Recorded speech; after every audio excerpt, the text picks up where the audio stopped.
Vivian Cross built an empire worth $3 billion, but she couldn't buy what mattered most: her son's ability to walk.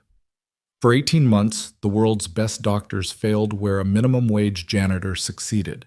The night she caught Daniel Mercer in her son's bedroom, performing what looked like physical therapy with the precision of a medical professional, everything she believed about success, class, and miracles shattered. This is the story of how a woman who had everything learned the most valuable lesson from a man who had nothing. Stay until the end and comment what city you're watching from. I want to see how far this story travels. The executive elevator to Vivian Cross's penthouse released her into marble silence at 6:47 p.m., 3 hours earlier than her usual return. The acquisition of Brennan Media had closed faster than projected, leaving her afternoon unexpectedly clear. She'd texted her assistant to cancel the 8 p.m. call with Singapore, slipped her Louboutins into her handbag, and driven home in her stockinged feet, an unfamiliar lightness in her chest at the prospect of seeing Theo before his bedtime routine. The penthouse stretched before her in calculated perfection, floor-to-ceiling windows framing Manhattan's glittering sprawl, furniture arranged by designers who charged more per consultation than most families earned in a year. Everything gleamed. Everything was exactly where it should be. Everything was empty.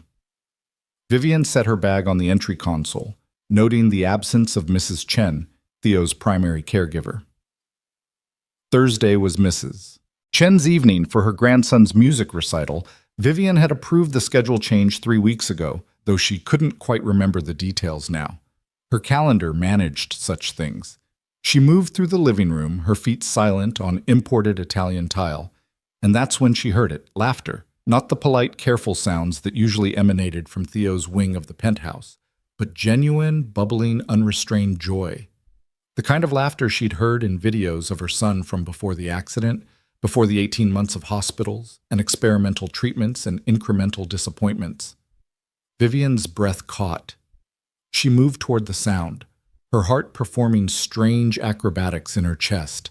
Theo's door stood slightly ajar, warm light spilling into the hallway. Vivian approached slowly, something between hope and fear tightening in her throat.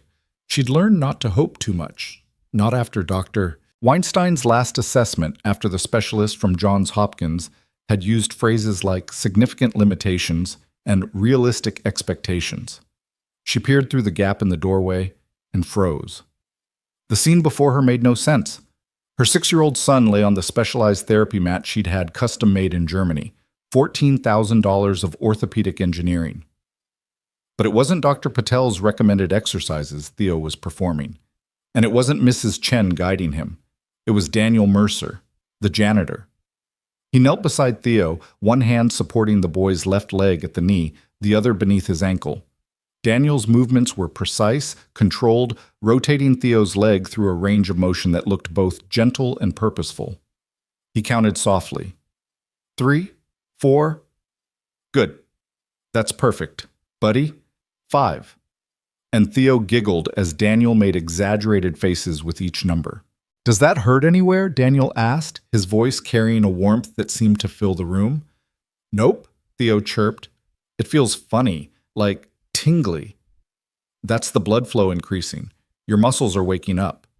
Daniel shifted his grip, his fingers finding new positions along Theo's calf with obvious intention. We're reminding them what they're supposed to do. Vivian's mind reeled. Daniel Mercer was 42 years old according to his employment file. She'd reviewed it personally when the housekeeping agency had sent him 3 months ago. High school diploma. No college listed. Previous employment at commercial cleaning companies, a brief stint in building maintenance. References described him as reliable, quiet, and thorough. Nowhere in his file did it mention medical training, yet he moved like someone who'd spent years studying anatomy. His hands found pressure points and muscle groups with confidence. He used terminology: blood flow, muscle memory, range of motion, that she'd only heard from the parade of specialists she'd hired. Okay, other side, Daniel said, and Theo cooperatively shifted his position. Daniel? Theo's voice dropped to a stage whisper. Do you think I'll be able to run someday? The question stabbed Vivian in the chest. Theo had stopped asking her that question 4 months ago, after she'd tried to explain progressive improvement and manageable goals in terms a 6-year-old could understand. She'd watched hope fade from his eyes, replaced by a resignation that no child should carry. Daniel didn't answer immediately. He continued the rotation exercise, his expression thoughtful. When he finally spoke, his voice was steady and honest. "I think your body is stronger than anyone's given it credit for, Theo. I think you've got more fight in you than most adults I know. Will you run? I don't know. But I know that 3 weeks ago, you couldn't hold this position for more than 5 seconds, and now you're at 20. That's not nothing. That's your muscles learning, your body remembering." Remembering what? What it felt like before the accident. What strong feels like. Daniel completed the rotation and gently lowered Theo's leg. Your brain's like a really smart computer, right? And sometimes the connection between your brain and your legs gets a little fuzzy, but the information's still there. We just have to help the signal get through stronger. It was the clearest explanation of neurological trauma and muscle atrophy Vivian had ever heard, and it was coming from a man who mopped her floors for $18 an hour. Theo sat up, his face flushed with exertion and excitement. "Can we do the balance thing now?" "Let's see." Daniel pulled out his phone, tapped the screen. "You've been working for 22 minutes, Doctor. Patel's protocol says maximum 25 minutes for your age and condition, so we've got 3 minutes, but..." He held up a finger as Theo started to protest. "We've introduced 2 new movement patterns today, which means your nervous system is processing a lot of new information. If we push too hard, you'll be sore tomorrow, and then we can't work at all." "But I'm not tired." "I know you're not. That's actually a good sign. It means your stamina is improving." Daniel stood, offering his hands to Theo. "Tell you what, we'll do 3 minutes of standing balance work, but gentle. Just reminding your legs what it feels like to hold your weight. Deal?" "Deal!" Daniel carefully helped Theo into a standing position, supporting him under the arms. Theo's legs trembled. They always did, but he bore his own weight for several seconds before Daniel took more of the load. "There you go," Daniel murmured. "Feel that? You're holding it. Your quads are engaging. Your core is tight." "That's all you, buddy." Vivian's hands had found their way to her mouth. She watched her son stand with more confidence than she'd seen in 18 months. His face radiated concentration and pride. In the therapy sessions she'd attended, and admittedly there hadn't been many given her schedule, Theo had been passive. Technicians moved his limbs while he stared at the ceiling. Physical therapists consulted clipboards and murmured to each other in medical jargon that excluded him from his own treatment. He was a problem to be solved, a case to be documented.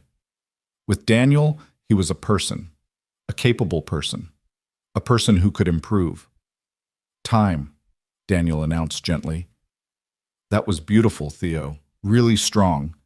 He helped Theo back down to the mat, then knelt beside him, producing a small notebook from his back pocket.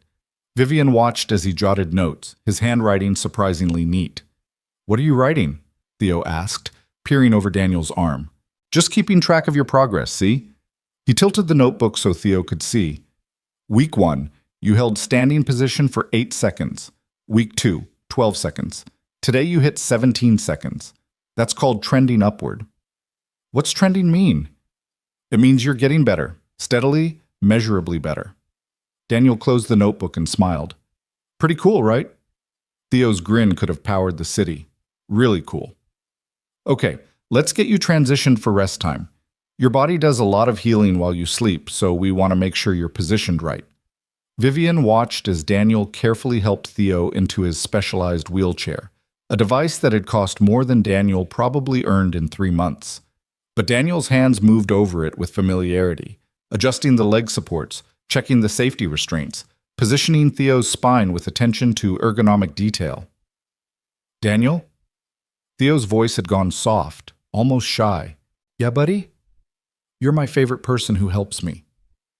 Something flickered across Daniel's face, emotion quickly controlled, but Vivian caught it. Pride mixed with sadness, mixed with determination. "You're pretty high on my list too," Daniel said quietly.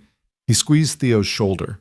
"Now, Mrs. Chen should be back soon, And I need to finish the third-floor hallway before Mr. Davidson complains about streaks on the windows again.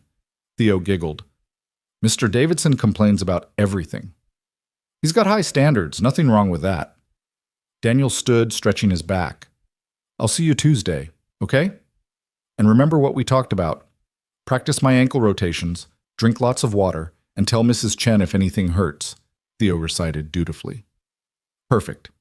You got it. Vivian stepped back from the door as Daniel moved toward it, her heart hammering. She pressed herself against the hallway wall, hoping the shadows would conceal her, watching as Daniel emerged from Theo's room.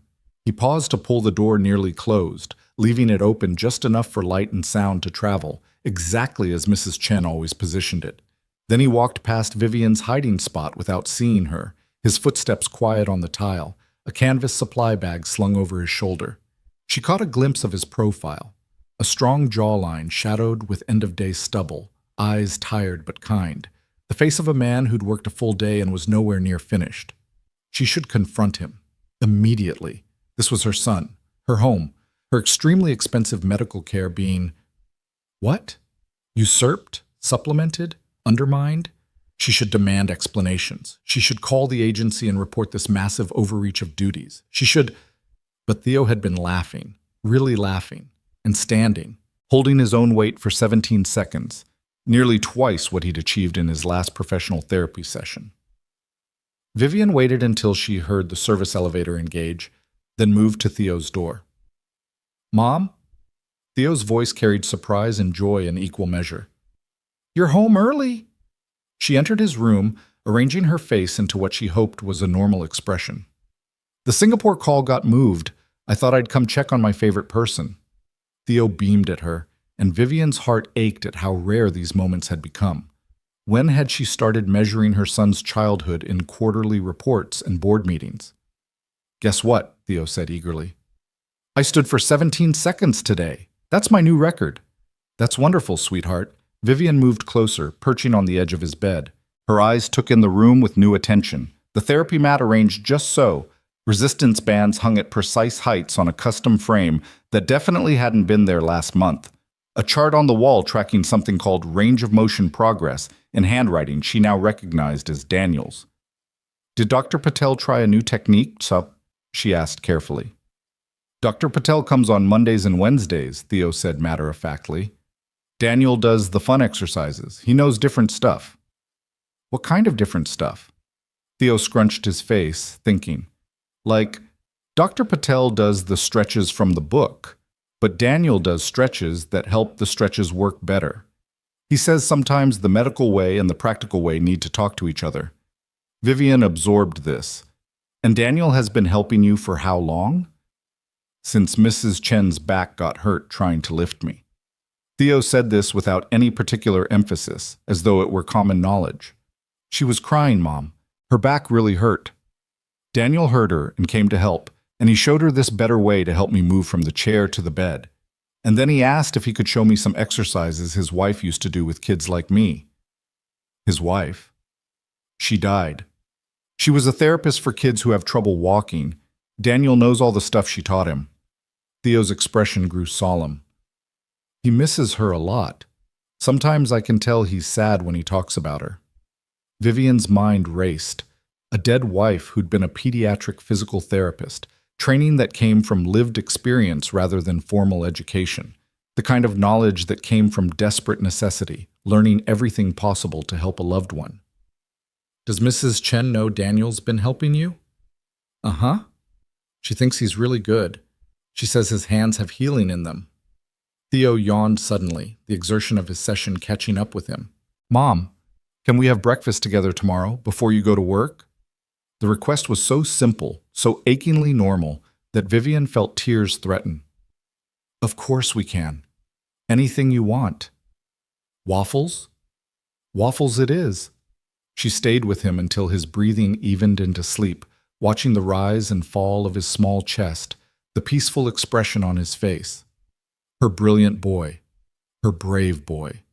Her boy who'd been dealt such a cruel hand by fate. A drunk driver running a red light, 5 seconds of impact that had changed everything. The doctors had been cautiously optimistic at first. Significant trauma to the lumbar spine, but no complete severance. With therapy, time, and youth on his side, Theo should regain most function. But should had become might, had become unlikely, as the months dragged on and Theo's progress plateaued. Vivian had thrown money at the problem. The best specialists, experimental treatments, a home therapy setup that rivaled professional rehabilitation centers. She'd restructured her entire top floor to be ADA compliant, hired round-the-clock care, flew in experts from 3 continents, and a janitor with no formal credentials was getting better results. She left Theo's room and went directly to her home office, a space dominated by minimalist design and ruthless efficiency. Her computer woke at her touch, facial recognition granting instant access. She pulled up the building's security footage, her fingers flying across the keyboard. The system was sophisticated. She'd insisted on it. Cameras covered every hallway, every entrance, every common area. She found the footage from Theo's room, technically illegal to record in private spaces, but she justified it as medical monitoring and began scrolling backward. 3 days ago, Daniel entering Theo's room with Mrs. Chen's blessing, carrying what looked like homemade equipment, wooden boards, resistance bands, foam padding. The session that followed showed the same careful attention she'd witnessed tonight, 1 week ago. Daniel arriving early before his shift started to adjust the frame he'd built for Theo's resistance bands. He'd measured angles with a protractor, checking and rechecking before securing anything. 2 weeks ago. A session where Theo had grown frustrated, nearly crying, saying his legs wouldn't work and would never work. Daniel sitting on the floor beside him, not offering empty platitudes, just presence. Then quietly, "My daughter can't talk much. Her brain works different than most kids. And you know what I learned? Different doesn't mean broken. It means we haven't found the right way yet." Vivian watched her son's face transform, frustration giving way to tentative hope. She scrolled further back. 3 months of footage. Daniel always arriving with permission, always professional, always documenting his work. Mrs. Chen hovering at first, then gradually trusting, then actively supporting. Theo's progression visible even in the grainy security footage, more movement, more confidence, more joy. And through it all, Daniel Mercer, a man whose employee file listed his job as sanitation and maintenance, performing what looked remarkably like expert-level pediatric physical therapy. Vivian sat back in her chair, her empire of glass and steel glittering beyond her windows. She'd built Cross Industries from the ground up, surviving boardroom battles and hostile takeovers, earning her reputation as one of the most formidable businesswomen in New York. She'd developed an instinct for people, who to trust, who to fire, who to watch. But she'd completely missed the person helping her son. The question was, what did she do now? Her instinct, the one that had served her so well in business, screamed to investigate, to verify, to control the situation. Daniel Mercer was an unknown variable in her son's care, and unknown variables were dangerous. He could be a liability. He could be unqualified. He could be, despite all appearances, causing harm she wasn't educated enough to recognize. But Theo had laughed tonight, really laughed, and stood for 17 seconds, which was, she opened another browser window, pulling up the detailed logs Dr. Patel's office provided, exactly 8 seconds longer than his previous record, set 2 months ago. Vivian pulled out her phone and scrolled through her contacts until she found Dr. Elizabeth Patel's personal cell. The neurologist answered on the second ring. "Vivian, is everything all right with Theo?" "Yes." "No, I'm not sure." Vivian paced her office, organizing her thoughts. "I need you to tell me something honestly. Theo's progress, has there been any change in the last few months?" A pause. Papers rustling.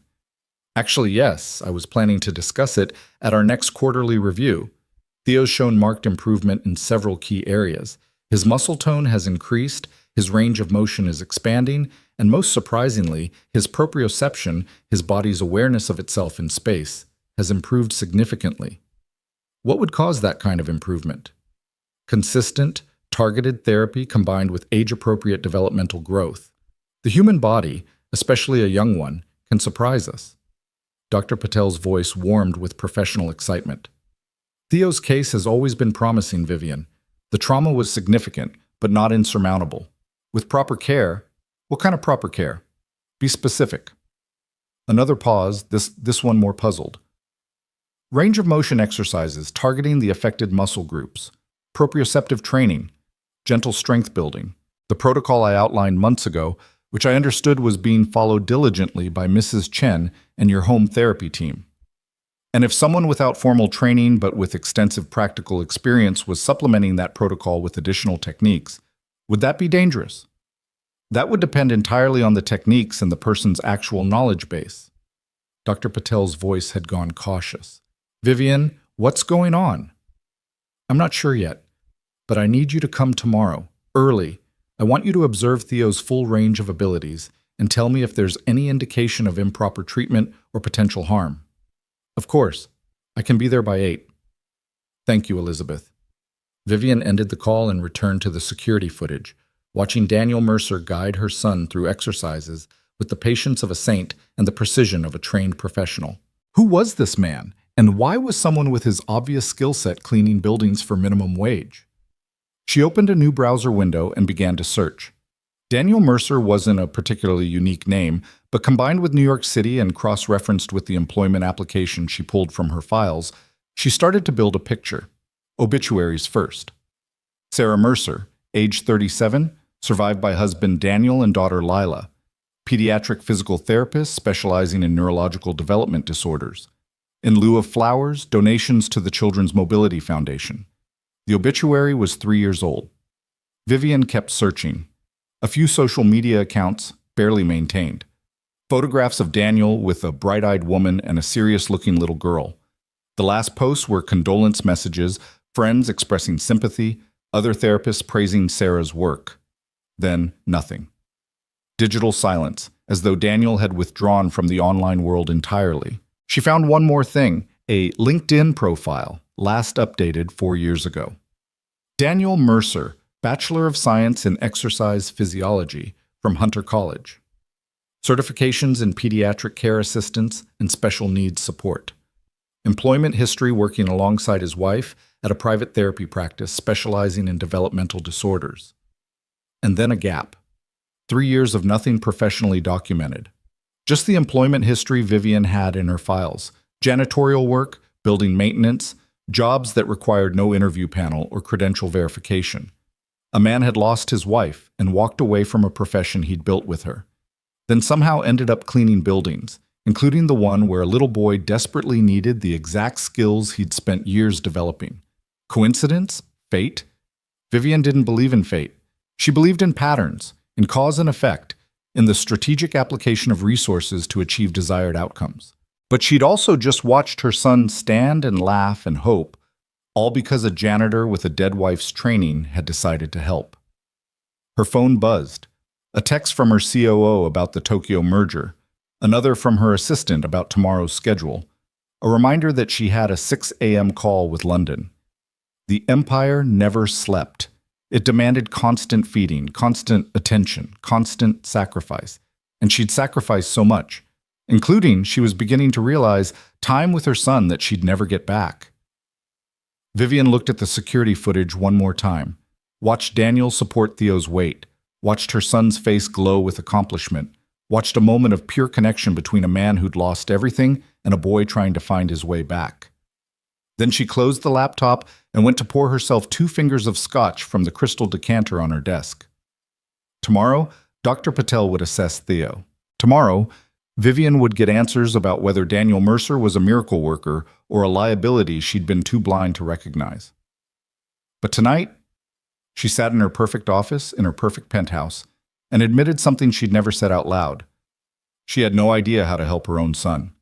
She'd been throwing money at specialists and state-of-the-art equipment, believing that wealth could solve any problem. Instead, the solution had been cleaning her floors for 3 months, asking nothing, expecting nothing, helping simply because he could.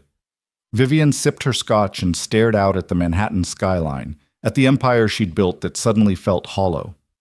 Somewhere in this vast, complicated city, Daniel Mercer was probably tucking his own daughter into bed, reading her a story, being present in all the ways Vivian had forgotten how to be. And tomorrow she would have to decide whether to let him keep helping Theo or whether to protect her son from the unknown variable by sending Daniel Mercer back to cleaning floors. The scotch burned going down, but not as much as the realization that she'd been so busy building an empire that she'd missed the small miracles happening in her own home. Dr. Elizabeth Patel arrived at 7:53 a.m., 7 minutes early, carrying her medical bag and the kind of focused expression that made her one of Manhattan's most sought-after pediatric neurologists. Vivian met her at the private elevator, already dressed in tailored wool pants and a silk blouse despite the early hour, her third cup of coffee doing little to mask the sleepless night behind her eyes. "Thank you for coming on such short notice," Vivian said, leading Dr. Patel toward Theo's wing. "You sounded concerned last night. That's not like you." Dr. Patel's sharp gaze swept over Vivian's face. "When was the last time you slept?" "I've been reviewing security footage and medical records. I need your professional opinion on something, and I need you to be completely honest with me, regardless of how it might sound." They paused outside Theo's room, where morning light streamed through the windows, and the sound of Mrs. Chen's gentle humming drifted into the hallway. "Doctor." Patel set down her bag, giving Vivian her full attention. "Of course. What's going on?" Vivian chose her words carefully. If someone with extensive practical knowledge but potentially limited formal credentials was providing supplementary therapy to Theo, therapy that appears to be yielding positive results, would I be negligent as a parent to allow it to continue? Dr. Patel's eyebrows rose. "That's a complex question with a lot of variables. Who are we talking about?" Before Vivian could answer, Theo's delighted voice carried from inside the room. "Daniel, you're here early!" Both women turned toward the sound. Through the partially open door, they saw Daniel Mercer entering from the service hallway, dressed in his maintenance uniform, that same canvas bag over his shoulder. He was smiling at Theo with unmistakable warmth. "Couldn't sleep," Daniel said easily, moving to kneel beside Theo's bed where the boy was already sitting up, eager. "Thought I'd check in before my shift starts. How are you feeling this morning? Any soreness from yesterday?" "A little in my knees, but Mrs. Chen did the ice like you said." "Good man, that's exactly right." Daniel glanced at Mrs. Chen, who nodded confirmation. "That soreness means your muscles are rebuilding. It's supposed to happen." Dr. Patel's expression had shifted from curiosity to intense professional interest.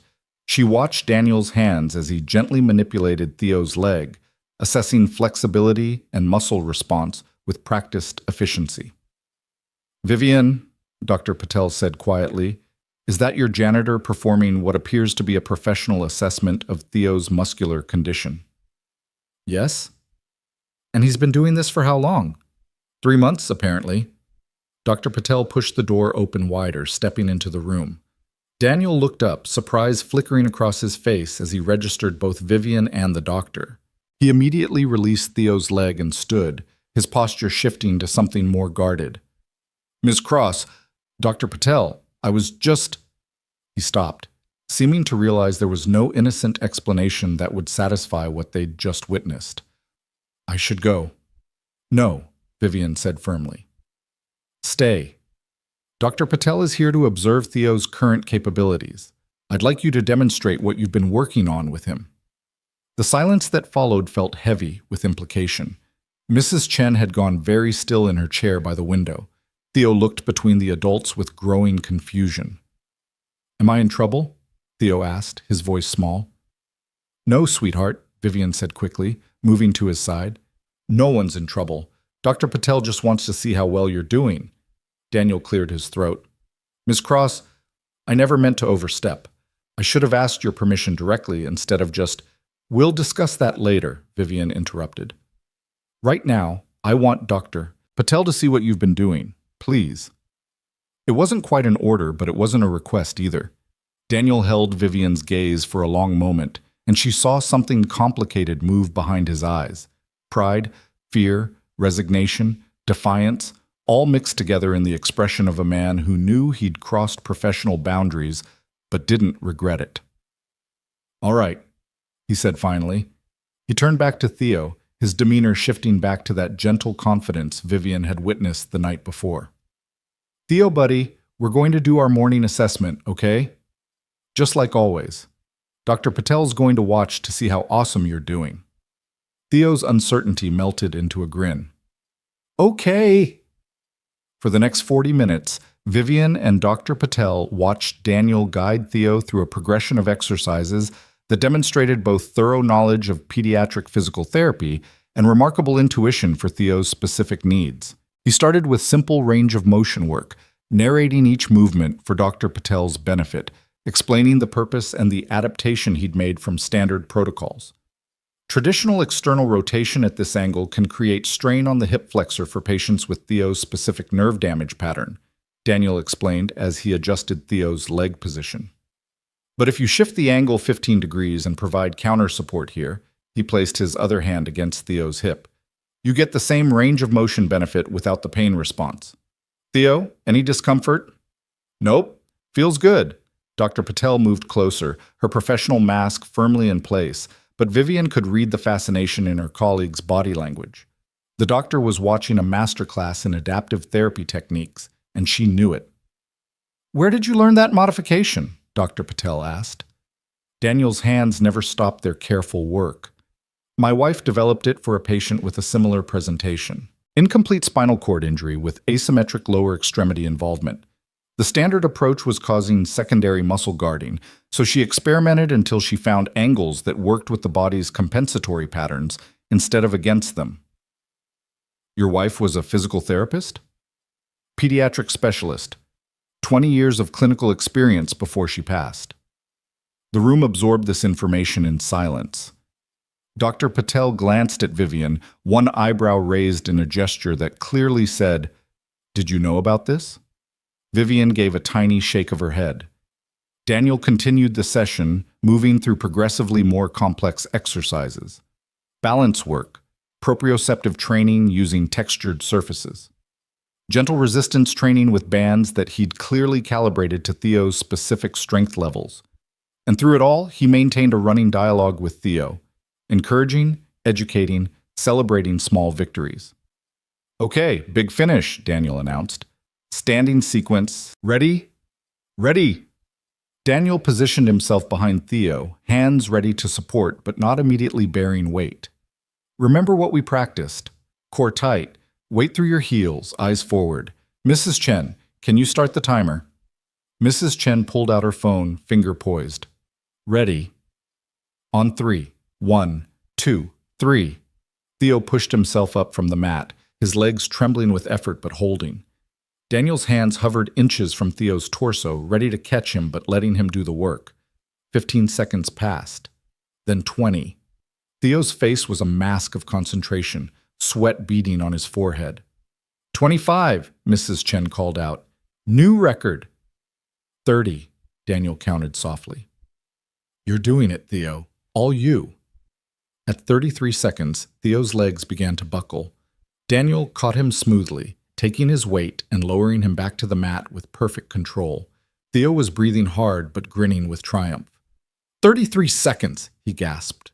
Did you see, Mom? Dr. Patel, did you see?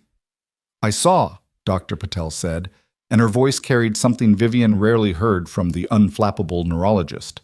Amazement. That was remarkable, Theo. Daniel pulled out his notebook, recording the time and adding observations in his neat handwriting. Dr. Patel moved closer, reading over his shoulder, and Vivian watched the doctor's expression shift from professional curiosity to outright astonishment. You've been documenting everything, Dr. Patel said. It wasn't a question.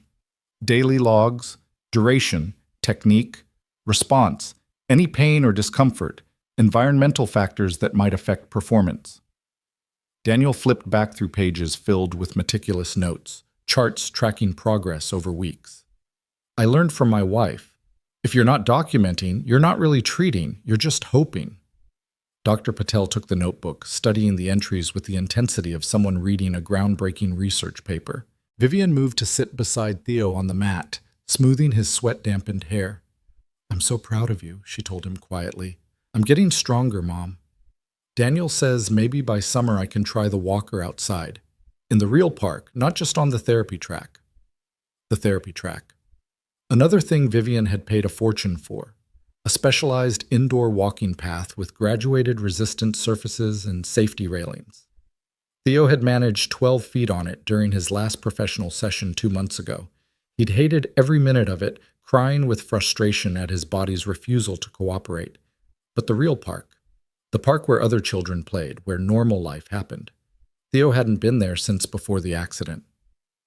"We'll get you there," Vivian promised, and surprised herself by believing it.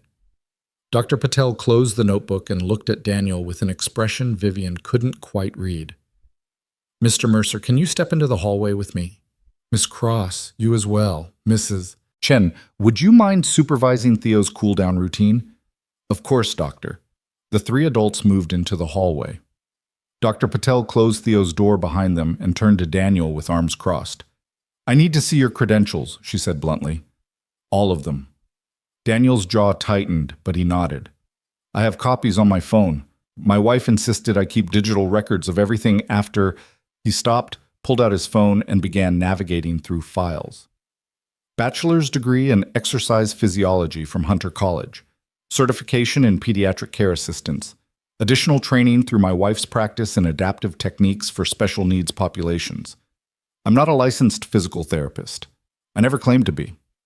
He handed the phone to Dr. Patel, who studied the documents with a lawyer's attention to detail.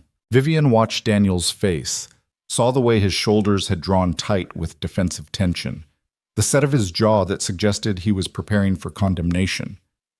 "This training," Dr. Patel gestured at the screen, "this is legitimate, extensive, actually. Why aren't you working in a clinical setting?" Daniel's laugh was bitter. "You mean, why am I cleaning toilets instead of helping kids?" "I tried. After Sarah died, I applied to 63 therapy centers, hospitals, and private practices across 3 states. I'm a single father with an autistic daughter who needs specialized care. I have no independent clinical experience. Everything I learned was shadowing my wife or working under her license. And I'm male, which in pediatric care apparently makes me either a liability or a curiosity." He took his phone back, the movement sharp with suppressed anger. Turns out the healthcare system doesn't care much about passion or practical knowledge. They care about letters after your name and liability insurance and schedules that don't accommodate picking up your kid from special education at 2:45 p.m. every day. So yes, I clean buildings. The hours are flexible, the pay covers rent, and nobody asks questions about my credentials. "But you kept helping kids," Vivian said softly. "I volunteered where I could, community centers, support groups, places that couldn't afford to be picky about credentials." Daniel's expression softened slightly. "And then I met Mrs. Chen, who had a patient who needed help. So I helped." Dr. Patel was quiet for a long moment, studying Daniel with clinical assessment. "What you're doing with Theo, it's working. His improvement over the past 3 months is documented in my own records, though I attributed it to the formal protocol. But watching you just now, seeing your technique and your documentation," she paused. "You're as good as half the licensed therapists I know, better than some." "Thank you," Daniel said carefully. "However," Dr. Patel's tone sharpened, "you're operating in a legal gray area. If Theo were injured during one of your sessions, Ms. Cross would be liable, Mrs. Chen would be liable, and you would be criminally liable for practicing without proper licensure. One parent's complaint, one bad outcome, and everything you've built with Theo disappears, along with your freedom, potentially." The words hung in the air like a sentencing. Vivian felt the weight of the decision pressing down on her, the empire builder's instinct to minimize risk warring against the mother's desperate hope that her son might actually recover. "What do you recommend?" Vivian asked Dr. Patel. The neurologist looked between them. "Officially, I should recommend that Mr. Mercer cease all therapeutic intervention immediately and that Theo continue with licensed professionals only." "And unofficially?" Dr. Patel smiled slightly. "Unofficially, I recommend we find a way to make this work legally. Because whatever Mr. Mercer is doing, it's giving Theo something that 6-figure medical bills haven't provided: hope and measurable improvement. We'd be fools to throw that away over paperwork." Daniel's expression showed cautious surprise. "What are you suggesting?" "I'm suggesting that I bring you on as a consultant to Theo's care team. You work under my supervision, we document everything according to medical protocols, and I take ultimate responsibility for treatment decisions. It's not a perfect solution, but it keeps you legal and keeps Theo improving." "I can't afford to pay for additional consultants," Daniel said flatly. "I'm barely covering Lila's therapy bills as it is." You wouldn't be paying me, Dr. Patel said. Ms. Cross would be paying you. Vivian found both of them looking at her expectantly. The businesswoman in her saw the obvious solution.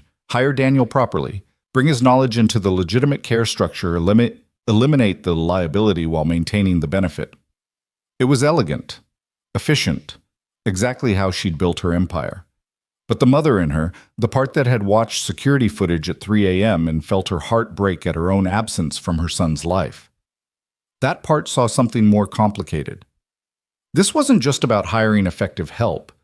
This was about trust, about letting someone into her carefully controlled world who operated on completely different principles than the ones she'd built her success on. I need to think about this, Vivian said. Daniel, I appreciate your honesty. Dr. Patel, thank you for your assessment. Can we continue this discussion after I've had time to review all the implications? Of course, Dr. Patel said. But Ms. Cross, don't think too long. Theo's in a critical window developmentally. Momentum matters. Daniel nodded, accepting the dismissal. I should get to work.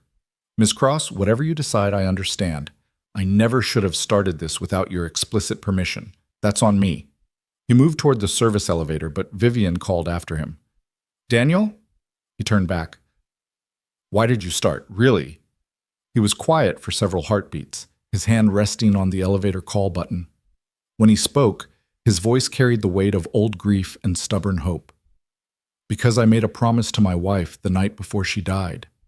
She was worried about all the kids we'd been working with, worried about who would help them when she was gone. And I told her that I would. That as long as I had knowledge and hands that worked, I'd find ways to help kids like Theo. Even if it was just one kid at a time. Even if nobody ever knew. He met Vivian's eyes directly. Your son needed help. I could give it. The math was that simple. The elevator arrived, doors sliding open with a soft chime. Daniel stepped inside and disappeared, leaving Vivian and Dr. Patel standing in the hallway. Hire him, Dr. Patel said quietly. Whatever it costs, whatever paperwork it requires. That man is exactly what Theo needs. Even though he's not properly licensed? Licensure measures knowledge, acquisition, and legal compliance. It doesn't measure heart, dedication, or the kind of intuitive understanding that comes from lived experience. Dr. Patel gathered her bag. I've been practicing for 23 years, Vivian. I can tell you with absolute certainty that some of the best therapeutic relationships I've seen have been between patients and providers who defied conventional credentialing. What matters is competence, care, and results. Daniel Mercer has all three. After Dr. Patel left, Vivian returned to her office and did what she always did when facing a complex decision. She gathered more information. She pulled Daniel Mercer's full employment file, cross-referenced his credentials, verified his education with Hunter College, and confirmed his wife's professional background through medical licensing databases. Everything he'd told them was true. Sarah Mercer had been a respected pediatric physical therapist with an impressive track record. Daniel had indeed earned his degree and certifications, though his work experience was entirely under his wife's clinical supervision. The timeline matched Sarah's death 3 years ago, followed by Daniel's disappearance from professional life. Then Vivian did something she rarely allowed herself to do. She stopped researching and started remembering. 18 months ago, in the sterile hallway of Mount Sinai Hospital, a doctor had explained that Theo's recovery would require not just medical intervention, but emotional support, patience, and unwavering belief in his potential. Vivian had nodded, written notes on her tablet, and immediately begun researching the best specialists money could buy. She'd approached her son's trauma the way she approached everything, as a problem to be solved through strategic resource allocation. And she'd failed. Not because she'd chosen wrong specialists or inadequate equipment, but because she'd missed the essential human element that Daniel Mercer had provided without even being asked. Her intercom buzzed. Ms. Cross, your 9 o'clock is here. Vivian glanced at her schedule. The Dubai investors. She'd completely forgotten. Tell them I need to reschedule something urgent with my son. Shall I suggest an alternative time? Next week, and clear my afternoon. I have personal business to attend to. There was a notable pause. In 12 years, Vivian had never voluntarily cleared her schedule for personal reasons. Yes, Ms. Cross. I'll handle it. Vivian made 3 phone calls. The first was to her attorney, requesting immediate consultation on employment law and liability coverage for medical consultants. The second was to her head of HR, initiating a formal hiring process for a specialized care position.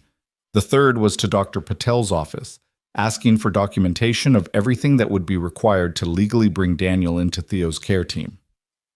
Then she did something even more unprecedented.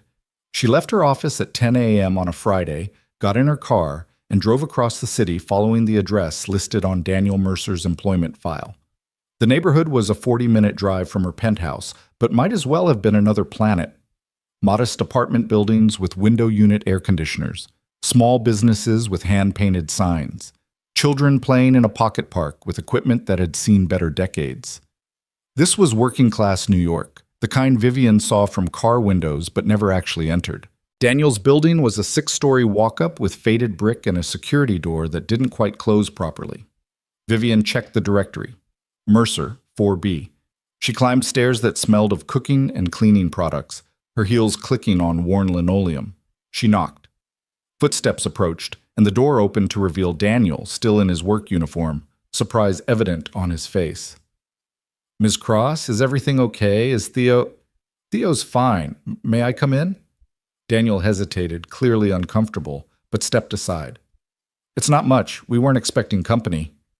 The apartment was small, 2 bedrooms, Vivian guessed, with a combined living room and kitchen area that couldn't have been more than 400 square feet. But it was meticulously clean and surprisingly warm. Children's drawings covered one wall in a carefully arranged gallery. A bookshelf overflowed with therapy manuals, medical texts, and children's books. A small table held art supplies organized in neat containers. And in the corner, working intently on what appeared to be a crayon drawing, was a little girl who had to be Lila. She didn't look up when Vivian entered. Her focus remained absolute on her work, her hand moving in precise, controlled strokes. She was small for 8 years old, with dark hair pulled back in a practical ponytail and her father's serious expression.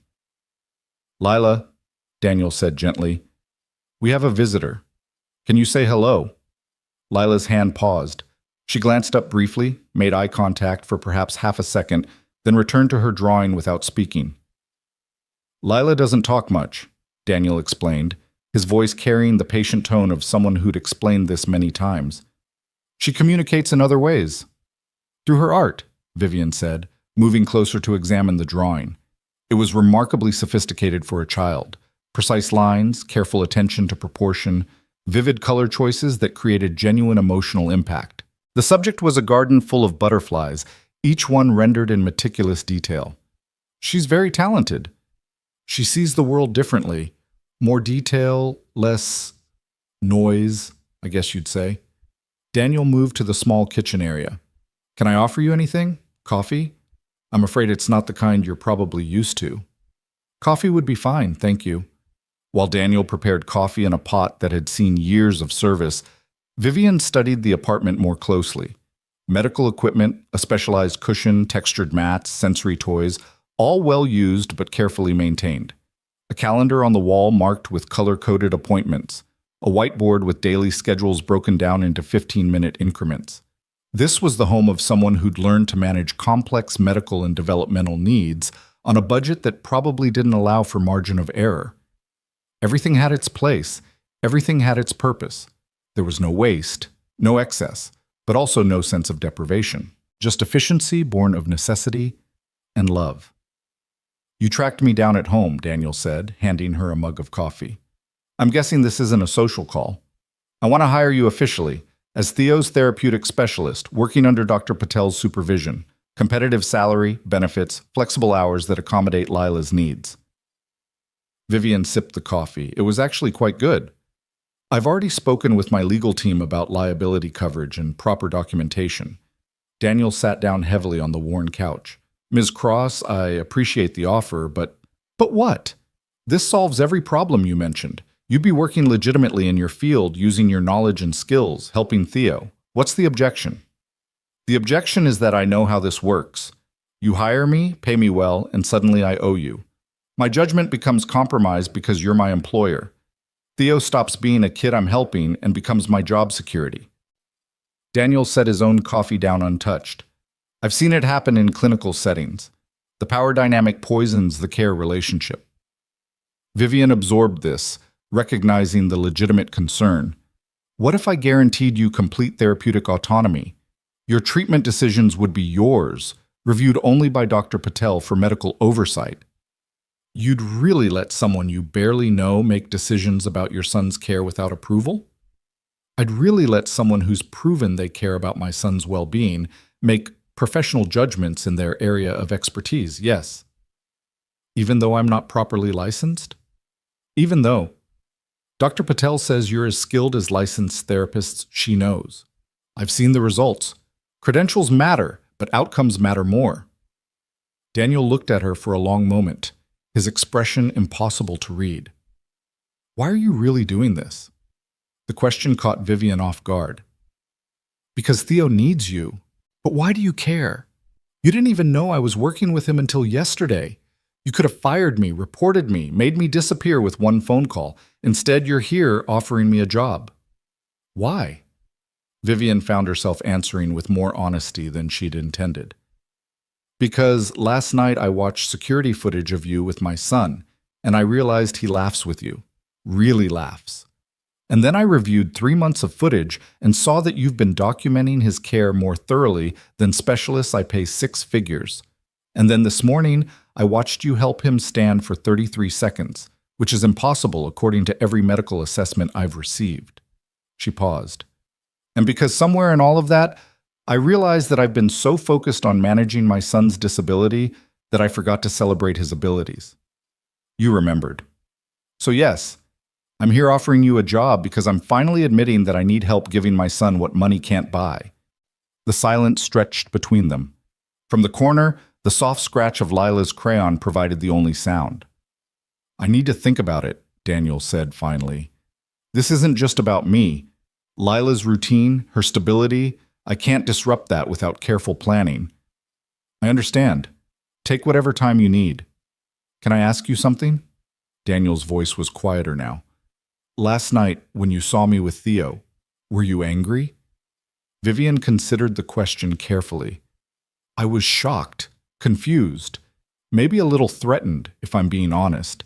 Here was this stranger providing comfort to my son in ways I'd failed to. But angry? No. How could I be angry at someone for caring about my child? A lot of parents would be, are. That's why I stopped volunteering at most places. Parents reporting me for getting too close to their kids, for overstepping, for making them feel inadequate. Daniel's hands curled into fists. It's like there's this assumption that if you care too much and you're not family, you must have ulterior motives. Do you? Have ulterior motives? Yeah. I want to help kids who got dealt a bad hand. I want to honor my wife's memory by continuing the work she loved. And I want my daughter to grow up seeing that people who are different, whether it's physically, neurologically, whatever, deserve the same dedication and respect as everyone else. He met her eyes directly. Those are my ulterior motives. If that's not good enough, then we don't have anything more to discuss.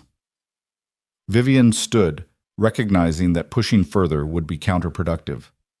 Think about my offer. Talk to Dr. Patel if you have questions about the medical oversight structure. And Daniel? She pulled out her business card, writing her personal cell number on the back. This isn't my assistant's number. It's mine. Use it if you need anything, regardless of whether you accept the position.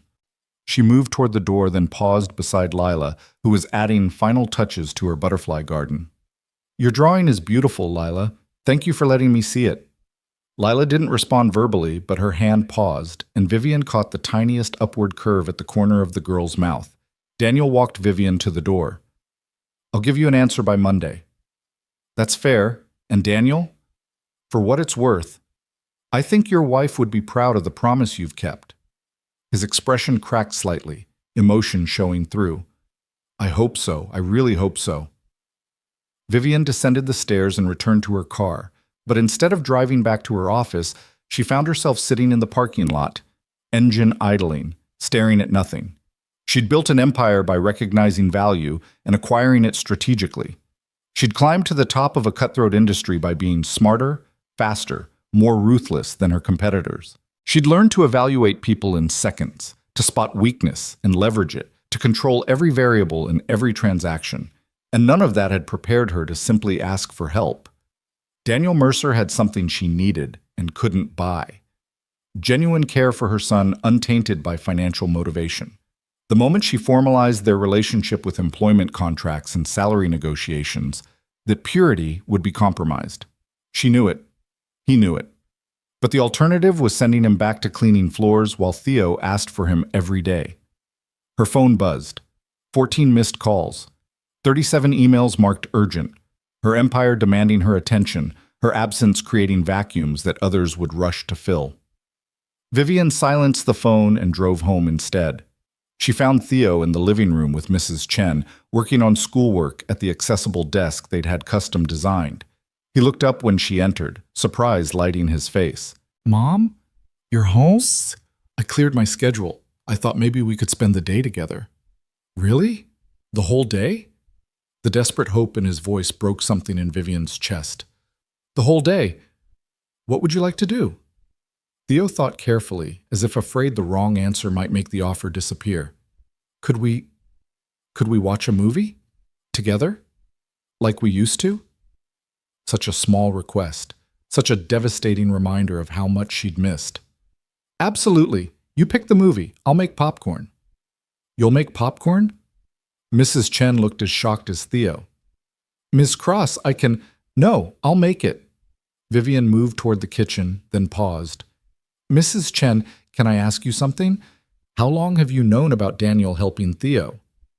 The older woman's expression grew careful. "From the beginning, Ms. Cross. I was there when he first showed me better lifting techniques, when he offered to help with Theo's exercises. I should have told you directly, but what? But Theo was happy, really happy, for the first time in months, and Daniel's methods were working. I thought—" She trailed off, uncertain. "You thought I'd say no," Vivian finished. Mrs. Chen nodded reluctantly. "You're a good mother, Miss Cross, but you're also very protective. I was afraid you'd see danger where there was only help." It was perhaps the most honest thing Mrs. Chen had ever said to her, and it was completely accurate. "You were probably right," Vivian admitted. "I would have said no. I would have seen the liability, the lack of credentials, the risk. I would have missed what actually mattered. And now? Now I'm trying to make it right. I've offered Daniel a formal position on Theo's care team." Mrs. Chen's face lit up. "He accepted? He's thinking about it. He's worried about the power dynamic, about compromising his judgment if I'm his employer. That's very like him. He cares more about doing right than doing well." Mrs. Chen smiled. "He'll accept, Ms. Cross. He might need time to convince himself, but he'll accept. Because Theo needs him, and Daniel can't say no to a child who needs him." Vivian made popcorn, slightly burnt, because it had been months since she'd used the stove for anything besides reheating Mrs. Chen's leftovers.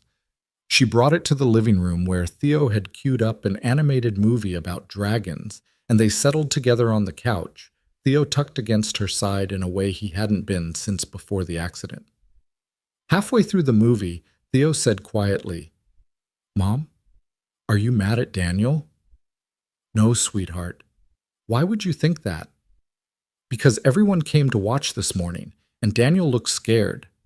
I don't want him to get in trouble because of me." Vivian hugged him closer. "Daniel's not in trouble, I promise. I needed to understand what he was doing with you, to make sure it was safe and helping you get better." "It is helping. I'm getting so much stronger. Daniel says maybe by summer I can try walking with just the walker, no wheelchair for short distances." "And you believe him?" "Daniel doesn't lie.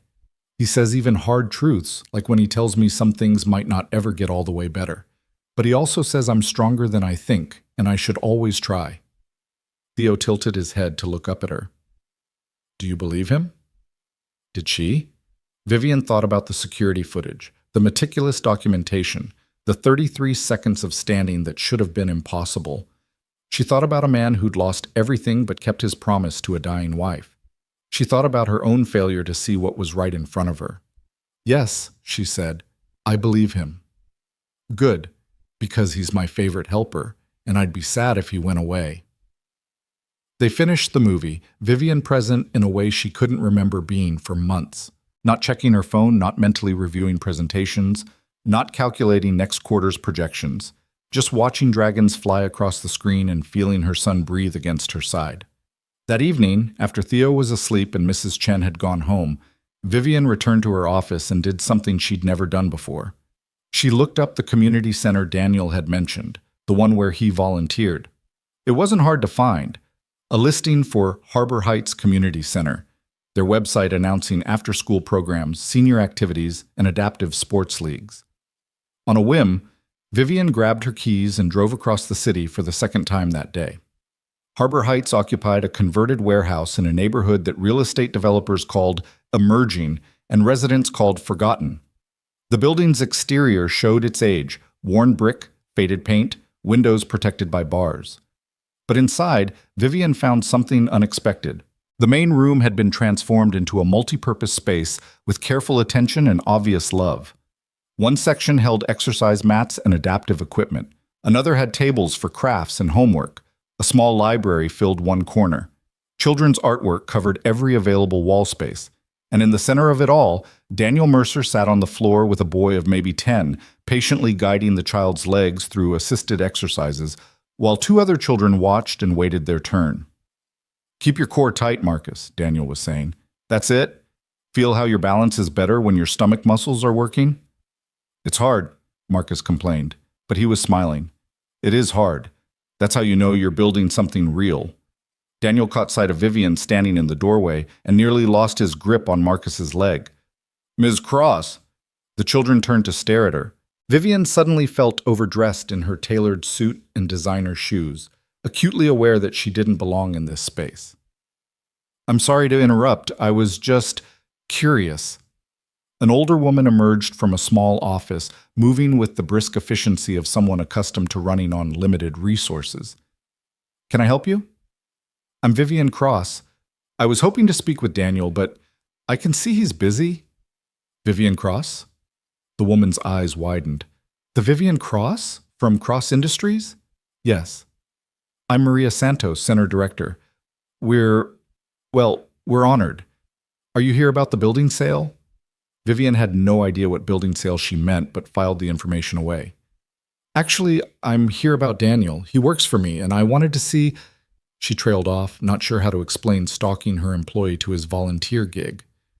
"You wanted to see if he's really as good as he seems," Maria finished, understanding dawning on her face. "He is. Better, actually. These kids—" She gestured at the children Daniel was working with. "They can't afford private therapy. Most of them wait months for appointments at public clinics that give them 20 minutes with overwhelmed therapists. Daniel gives them 2 hours every Tuesday and Thursday, completely free. He builds equipment from donated materials, teaches parents exercises they can do at home, makes every single child feel like they matter." "How long has he been volunteering here?" 2 years. He showed up one day, said he'd heard we had kids who needed help, and asked if he could volunteer.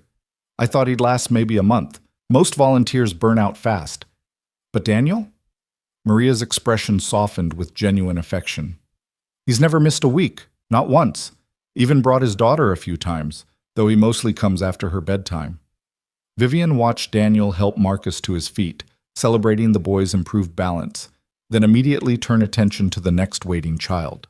He moved with the same care and precision she'd seen with Theo, giving each child his complete focus. "He told me he made a promise to his wife," Vivian said quietly. "Sarah. She used to volunteer here too, before she got sick. They were a team. She'd handle the complex cases, he'd support and assist. After she died, I thought we'd lost both of them. But Daniel came back, said he couldn't let Sarah's work die with her." Maria wiped at her eyes. "These kids, Ms. Cross, they're invisible to most people. Too poor, too complicated, too time-consuming. But Daniel sees them, every single one." "Teacher Daniel," one of the children called. "Can you help me with the new exercise?" "Be right there, Jen." He turned to Vivian, his expression uncertain. "Did you need to talk to me? I can take a break." "No, don't interrupt for me. Vivian struggled to find words. "I just wanted to understand better. Who you are. What drives you. But Daniel glanced at the children waiting for him, then back at Vivian. Something in his expression shifted, became more determined. I'm a father who lost his partner. I'm a person with knowledge that can help people. And I believe that if you can do something to make someone's life better, and you choose not to, you're complicit in their suffering. That's who I am, Miss Cross. That's what drives me. Now, if you'll excuse me, these kids don't have all night. He returned to his work, and Vivian stood watching for another 20 minutes, seeing her employee, her janitor, her liability, her unexpected answer, give of himself with no expectation of recognition or reward. This was who she'd be bringing into her son's life officially. This man who cleaned buildings by day and performed miracles by night. This man who kept promises to the dead and saw value in the invisible. This man who was making her question everything she'd built her empire on. Maria appeared at her elbow. You said something about a building sale? I have no idea what you're referring to. Ah, then you should know. We're losing this space. The building's been sold to a developer who's converting it to luxury condos. We have until June to find a new location, which realistically means we're closing. There's nowhere else in this neighborhood we can afford. Vivian processed this information with the quick calculation that had made her fortune. How much would it cost to buy the building? Maria laughed, but it was bitter. More than a community center operating on bake sales and grant scraps could ever afford. Why? Just curious. Vivian pulled out her phone and made a note. What's the address here? After she left the community center, Vivian made one more stop before heading home. She drove to the cemetery listed in Sarah Mercer's obituary, finding it despite the late hour. The gates were locked, but she could see through the bars to the modest headstones beyond. She stood there in the dark, thinking about a woman she'd never met who dedicated her life to helping children others had given up on. Thinking about the man who'd loved her enough to carry on her work at great personal cost. Thinking about the promise that had led Daniel Mercer to her son's bedside. Her phone rang. Her COO calling about the Tokyo merger. For the first time in her professional life, Vivian didn't answer. She silenced the phone and drove home through Manhattan's glittering night, her mind full of the day's revelations. When she finally crawled into bed at midnight, exhausted in a way that had nothing to do with work, her phone buzzed one last time. A text from an unknown number. I'll accept your offer. For Theo. But we do this right. Full documentation, medical oversight, no shortcuts. And if at any point I think the employment relationship is compromising the care relationship, I walk. No hard feelings, no legal complications. Those are my terms. Danielle. Vivian read the message 3 times, then typed her response. Agreed. We do this right. Welcome to the team. She set the phone aside and stared at her ceiling, thinking about a little boy who'd learned to stand for 33 seconds, and the man who'd taught him it was possible. Tomorrow she'd call her lawyers and start the paperwork. Tomorrow she'd begin restructuring Theo's care team to include Daniel officially. But tonight she just lay in the dark and admitted to herself that somewhere in the past 48 hours, her carefully controlled world had tilted on its axis. And for the first time in 18 months, she felt something that had been missing since a drunk driver had stolen her son's ability to walk. She felt hope. The paperwork took 2 weeks to finalize. Contracts reviewed by 3 separate attorneys, liability insurance secured through specialized medical malpractice carriers, formal protocols established with Dr. Patel's neurological practice serving as the supervising medical entity. Vivian's HR department had never processed a hire quite like Daniel Mercer. His position fell somewhere between medical consultant, therapeutic specialist, and something that had no official job title because it had never existed before. Daniel started officially on a Monday morning in late March, arriving at the penthouse at 8 a.m. sharp, dressed in clothes that Vivian suspected were his best attempt at business casual, khakis that had been carefully pressed, a button-down shirt that was slightly too large in the shoulders, shoes that were clean but showed their age. He carried the same canvas bag she'd seen him use for months, now supplemented with a proper medical equipment case that Dr. Patel had provided. Vivian met him at the elevator, extending her hand. Welcome officially to the team. Daniel's handshake was firm, his palm calloused from years of manual labor. Thank you for this opportunity, Ms. Cross. I won't let you or Theo down. It's Vivian. We're colleagues now, not employer and janitor. Old habits, Daniel said with a slight smile. It'll take some getting used to. They walked together toward Theo's wing, and Vivian found herself noting details she'd missed before. The way Daniel unconsciously cataloged the space as they moved through it, his eyes tracking sight lines and safety hazards with professional assessment. The careful way he carried himself, as though perpetually aware of his body's position in relation to fragile things. The quiet competence that radiated from him like heat. Theo was already awake and vibrating with excitement when they entered his room. "Daniel, you're here! Are we really going to work together every day now?" 3 days a week to start, Daniel corrected gently, setting down his equipment. "Monday, Wednesday, Friday. Dr. Patel will still handle your Tuesday and Thursday sessions, and will coordinate our approaches to make sure everything works together." "But 3 days is more than before." "It is, which means we can work on some bigger goals."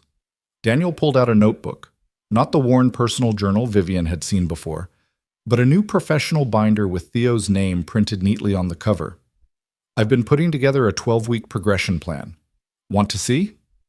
Theo nodded eagerly, and Daniel opened the binder to reveal pages of carefully structured goals, exercises, and milestones. Vivian moved closer to look over his shoulder, impressed despite herself by the level of detail. Each week had specific objectives with measurable outcomes, contingency plans for setbacks, and notes on how to adjust for Theo's response patterns. Week 1 through 4 were focusing on strength building and endurance, Daniel explained, pointing to the relevant sections. "Your standing time has been improving, but we need to make sure your muscles can sustain that effort without fatigue. Week 5 through 8, we start introducing assisted walking with the parallel bars Dr. Patel has approved for installation." He looked up at Vivian. "Those should arrive this week, correct?" "Wednesday," Vivian confirmed. She'd ordered the equipment the day after Daniel accepted her offer, sparing no expense for the adjustable therapeutic walking bars that would give Theo safe support as he relearned ambulation. Perfect. And weeks 9 through 12, if everything goes according to plan, we transition to walker-assisted movement with a goal of independent standing for 60 consecutive seconds. Daniel's finger traced the timeline. "Now, these are goals, not guarantees. Your body gets to decide the actual pace, Theo. We're just giving it the best possible chance to remember what it knows how to do." "What if I can't do it?" Theo asked, his voice small. "What if we try really hard and my legs still don't work right?" Daniel closed the binder and gave Theo his full attention. "Then we adjust the plan. We find what does work and we build from there. But Theo, listen to me. You've already done things the doctors said would take 6 months, and you did them in 3. You've got more fight in you than anyone I've ever worked with. So yeah, we're setting ambitious goals, but I've seen what you can do when you believe in yourself. I'm betting on you, buddy." Theo's expression transformed, doubt giving way to determination. "Okay, let's do it." They began the session, and Vivian stayed to watch, fascinated by the dynamic that had developed between therapist and patient. Daniel pushed Theo, there was no question about that, but he did it with such careful attention to the boy's limits that it never felt cruel or excessive. When Theo struggled, Daniel adjusted. When Theo succeeded, Daniel celebrated but immediately moved to the next challenge, never letting victory become complacency. "Core tight, yes, exactly like that," Daniel encouraged, as Theo held a modified plank position, his body trembling with effort. 15 seconds. You've got this. Breathe through it. 20 seconds. Beautiful. 25. And rest. Theo collapsed onto the mat, breathing hard but grinning. That was longer than last time. 10 seconds longer. That's huge progress. Daniel made notes in the binder, then glanced at Vivian. "Do you want to try the next exercise with us? It works better with 2 supporters." Vivian hesitated. "I don't want to interfere with your professional work." "You're not interfering, you're participating. There's a difference." Daniel stood, offering his hand to help her down to the mat. "Besides, at some point, Theo's going to need to practice these exercises when I'm not here. Better you learn the proper technique now." So Vivian found herself kneeling on the therapy mat beside her son, following Daniel's instructions on how to support Theo's legs during resistance training, where to place her hands to provide stability without taking over the work his muscles needed to do. It was harder than it looked, requiring constant attention and micro-adjustments. "You're doing great," Daniel told her after 15 minutes. "Most parents either over-support, basically doing the exercise for their kid, or under support and risk injury. You're finding the balance. I had a good teacher, Vivian said, and was rewarded by Daniel's quick smile. They worked for another 40 minutes before Daniel called time. That's enough for today. We pushed some new boundaries, which means your body needs recovery time, Theo. Mrs. Chen, he should ice his knees for 15 minutes, then the usual stretching routine before bed tonight. Mrs. Chen, who'd been observing from her usual chair, nodded approvingly. Of course, you've worked very hard today, Theo. Can we do the standing test? Theo asked eagerly. I want to see if I can beat my record. Not today. We introduced 3 new exercises, and your nervous system is processing a lot of information. If we test now, and you can't hold it as long because you're fatigued, you'll feel discouraged. Better to rest and test fresh. Daniel ruffled Theo's hair affectionately. Besides, we've got 3 sessions a week now. Plenty of chances to break records. After helping Theo transition to his wheelchair and going over the evening care instructions with Mrs. Chen, Daniel packed his equipment and followed Vivian out to the hallway. She walked with him toward the main elevator. No more service entrances for him now. You were right to stay, Daniel said as they walked. Theo lights up when you're in the room. He works harder because he wants to impress you. I've missed so much, Vivian admitted. I kept telling myself I was building the company for his future, making sure he'd be taken care of, but really I was just hiding. It was easier to write checks than to sit on that mat and watch him struggle. You're here now. That's what matters. The elevator arrived and Daniel stepped inside, then held the door. Vivian, can I ask you something? Of course. Why did you really hire me? Not the official reason. I know that's about Theo's care. But what made you decide to trust me after I'd been working in your home for months without your knowledge? Vivian considered the question carefully. You want the truth? Always. Because I watched you with those kids at the community center, giving everything you had with no expectation of recognition or reward. And I realized that kind of dedication can't be bought or contracted. It can only be honored. She paused. And because my son laughs with you in a way he hasn't laughed with me in 18 months, I'd be a fool to let that go over something as meaningless as credentials. Daniel held her gaze for a moment, something shifting in his expression. Thank you. That means more than you know. The elevator doors started to close, but Vivian held them. Daniel, one more thing. That community center, Harbor Heights. Maria mentioned they're losing their building. Yeah, developer bought it out from under them. It's a shame. Those kids don't have anywhere else to go. His expression darkened with frustration. Maria's been trying to find a new location, but the neighborhood's being gentrified. Everything's either too expensive or too small. What if I bought them a building? Daniel's eyes widened. What? I have capital. I'd been planning to invest in a downtown development project. What if instead I bought or built a permanent home for Harbor Heights, properly equipped, ADA accessible, space for expansion? Would that be something Maria would want? Would she want... Daniel actually laughed, the sound startled and genuine. Vivian, that would change everything for those kids, but that's got to be millions of dollars. I spend millions of dollars on things that matter far less, Vivian said simply. Email me Maria's contact information. I'll have my people reach out to discuss details. The elevator doors tried to close again. This time Daniel let them, but Vivian caught the expression on his face before he disappeared. Surprise, gratitude, and something that might have been the beginning of respect. The 12-week plan progressed better than anyone dared hope. By week 3, Theo was holding standing position for 45 consecutive seconds.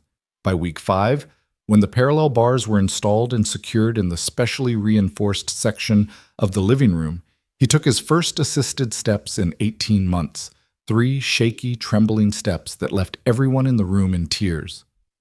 I walked, Theo whispered, his voice filled with wonder. Did you see, Mom? I walked. I saw, sweetheart. Vivian was openly crying, not caring that Mrs. Chen could see, not caring about anything except her son's face radiating pure joy. You were amazing. Daniel documented everything with photos and video, his own eyes suspiciously bright. 3 steps. Next week we're going for 4. By week 7, Theo managed 8 steps. By week 9, he was walking the full length of the parallel bars, 15 feet that represented more progress than Vivian had dared imagine possible. Dr. Patel reviewed all the documentation with increasing amazement, admitting to Vivian during one of their coordination meetings that she'd never seen recovery progress this rapidly. "Whatever Daniel's doing, it's working," Dr. Patel said, reviewing the latest mobility assessments. Theo's proprioception has improved dramatically, his muscle tone is approaching normal ranges for his age, and his confidence, that's the real miracle. He believes he can do this. "Because Daniel believes he can," Vivian said. "It's more than belief. It's expertise combined with genuine care. That's rare in medicine. We're trained to maintain professional distance, to avoid emotional attachment, but sometimes attachment is exactly what healing requires." Dr. Patel closed her tablet. "You made the right call hiring him, Vivian." The validation felt good, but Vivian found herself worrying about things she'd never worried about before. She started coming home earlier, arranging her schedule around Theo's therapy sessions, learning the exercises so she could help with evening practice. She brought work home instead of staying at the office until midnight. She had breakfast with Theo every morning, their waffle tradition becoming a ritual neither of them would miss. And slowly, almost imperceptibly, Vivian began to notice Daniel, not as an employee or a therapeutic specialist, but as a person. The way he showed up 15 minutes early for every session, using the time to prepare equipment and review his notes. The careful way he spoke to Theo, never talking down but also never expecting more comprehension than a 6-year-old could manage. The patience he showed when Theo had bad days, when pain or frustration made progress impossible, and they had to settle for maintenance instead of advancement. On a Thursday in mid-May, Vivian arrived home to find Daniel sitting on the floor outside Theo's room, his head in his hands. It was 3 p.m., not his scheduled day, which immediately sent alarm bells ringing. "Daniel, what's wrong? Is Theo okay?" He looked up, and she saw exhaustion written in every line of his face. "Theo's fine. I'm sorry. I shouldn't be here on an off day. He stopped, seeming to struggle for words. Lila had a bad morning at school, really bad, full meltdown, and the teacher called saying I needed to pick her up immediately. I got her calmed down and home, but my backup sitter can't come until 5, and I couldn't miss Theo's session entirely, so I brought her with me, Mrs. Chen said it would be okay, but now Lila's overwhelmed by the new environment, and I can't help Theo properly while managing her needs, and He pressed his palms against his eyes. "I'm sorry, this is unprofessional. I should have just canceled the session." "Where's Lila now?" "In the kitchen with Mrs. Chen. She's drawing, which usually helps her regulate, but this is too many new stimuli. I need to get her home." "Let me help," Vivian said immediately. "What does Lila need?" Daniel looked at her with something like desperation. "You don't have to." "I'm not offering out of obligation. I'm offering because you need help and I can provide it. What does Lila need to feel safe in a new environment?" He took a shaky breath. "Quiet space, no sudden movements or loud noises. If people talk to her, simple sentences without a lot of questions. And her comfort object. She has a stuffed rabbit she carries everywhere." "Does she have the rabbit now?" "Yes." "Then let's start there." Vivian stood, offering Daniel her hand. "Come on. We'll figure this out together." They found Lila in the kitchen, sitting at the counter with Mrs. Chen hovering nearby, clearly trying to help but uncertain how. The little girl was drawing with fierce concentration, her whole body rigid with stress. The stuffed rabbit sat beside her paper, one of Lila's hands occasionally reaching out to touch its worn ear. Vivian approached slowly, making sure Lila could see her coming. "Hello, Lila. I'm Vivian. Thank you for sharing your beautiful drawings with us." Lila didn't respond, but her hand moved faster across the paper. "I have a space that might be quieter for you," Vivian continued, keeping her voice calm and even. "It's my office. There's a big window with a view of the city, and nobody will bother you there. Would you like to see it?" Lila's hand paused. She glanced at her father. "It's okay, sweetheart," Daniel said softly. "Vivian's a friend. Her office is really nice. You can bring your drawing." After a long moment, Lila gathered her papers and crayons, tucked the rabbit under her arm, and slid off the stool. She didn't take Vivian's offered hand, but she followed when Vivian led the way to the home office. The space was exactly as Vivian had described: quiet, high up, with floor-to-ceiling windows offering a spectacular view. Lila stopped in the doorway, her eyes widening as she took in the cityscape beyond the glass. "You can draw at my desk if you'd like," Vivian offered, "or there's a chair by the window with a good table for art supplies." Lila chose the window seat, immediately setting up her materials with precise organization. Within minutes, she was absorbed in her work, the tension in her small shoulders beginning to ease. Daniel stood in the doorway, watching his daughter with obvious relief. "Thank you. You didn't have to do this." "Yes, I did. You're helping my son. Let me help your daughter. It's that simple." Vivian moved toward the door, giving Lila space. "Now, you have a session to finish. I'll stay here with Lila. If she needs you, I'll come get you immediately." "You're sure?" "Completely sure. Go. Theo's probably wondering where you disappeared to." Daniel hesitated a moment longer, then nodded. "Lila, sweetheart, I'm going to work with Theo. You're safe here with Vivian. She'll take good care of you." Lila didn't look up from her drawing, but she made a small sound that might have been acknowledgement. After Daniel left, Vivian settled into a chair near Lila, but not too close, pulling out her tablet to review quarterly reports. For 20 minutes, they existed in companionable silence, Lila drawing and Vivian working. The only sounds, the scratch of crayon and the soft tap of Vivian's stylus on glass. Then Lila spoke. Her voice was so quiet, Vivian almost missed it. "Butterflies?"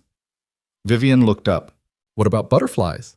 Lila held up her drawing, an intricate illustration of a butterfly with mathematically precise wing patterns, each section colored in complementary shades that created genuine artistic beauty. "That's extraordinary," Vivian said honestly. "You have a real gift, Lila." "Butterflies are symmetrical. They follow patterns. Patterns make sense." Lila returned to her work, adding details with intense focus. "People don't follow patterns. People are confusing." "They are," Vivian agreed. "People are very confusing sometimes. School is too many people, too loud, too many rules that don't make sense." Vivian set down her tablet, recognizing the trust Lila was offering by speaking at all. "What kind of rules don't make sense?" "The teacher says, raise your hand if you know the answer. But when I raise my hand every time, she says I need to give other kids a chance. But if I know the answer, why should I pretend I don't? That's lying." "That's not lying. That's called social politeness. And you're right. It doesn't make much logical sense." Lila looked up, surprise evident on her face. "You think it doesn't make sense too?" "I think a lot of social rules don't make sense when you examine them closely. We just get used to following them without thinking." Vivian smiled slightly. "My job requires a lot of social rules. Sometimes I hate every minute of it." "But you do it anyway?" "I do it anyway. Because even though the rules are confusing, the outcome I want, running my company, helping people, providing for my son, requires playing by those rules." Lila absorbed this, her expression thoughtful. "Daddy says I have to try school even though it's hard because education is important. But it's so hard. Everything is so loud and bright, and people want me to look at their faces all the time, and it makes my brain hurt." "That sounds exhausting." "It is." Lila started a new drawing, this one of what looked like a garden. "Daddy says my brain works different, not broken. But sometimes different feels like broken." The words hit Vivian like a physical blow.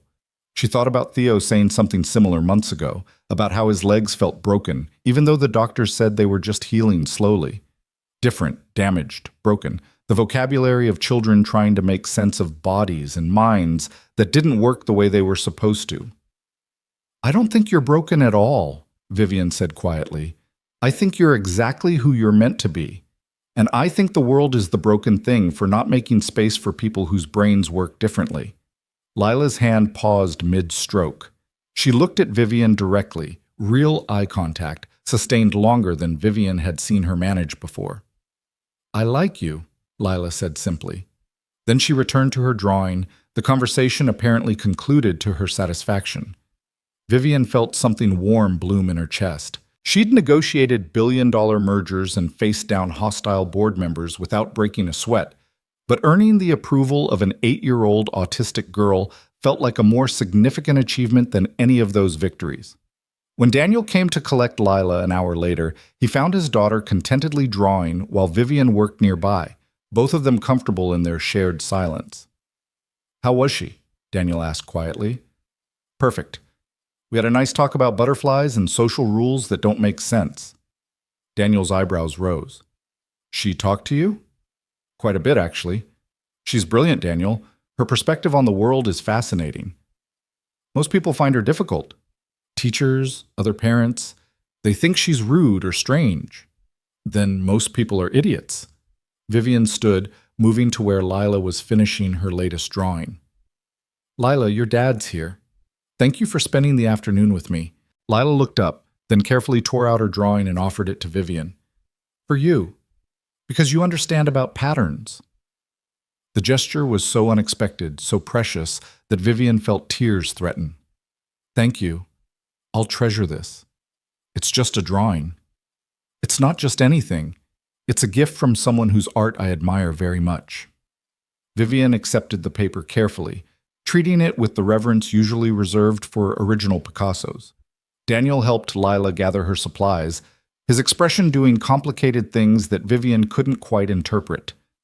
As they walked toward the elevator, he turned back.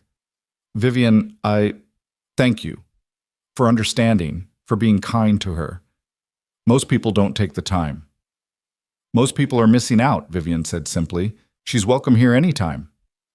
After they left, Vivian stood holding Lila's drawing, looking at the precise mathematical beauty of the butterfly wings, and realized something had shifted. These people, this widowed father and his remarkable daughter, had somehow become more than employees or professional associates.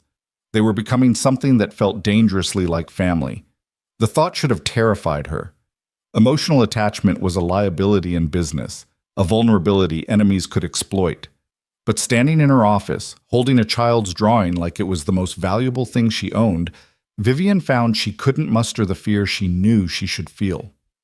The weeks that followed blurred together in a cascade of milestones and small miracles.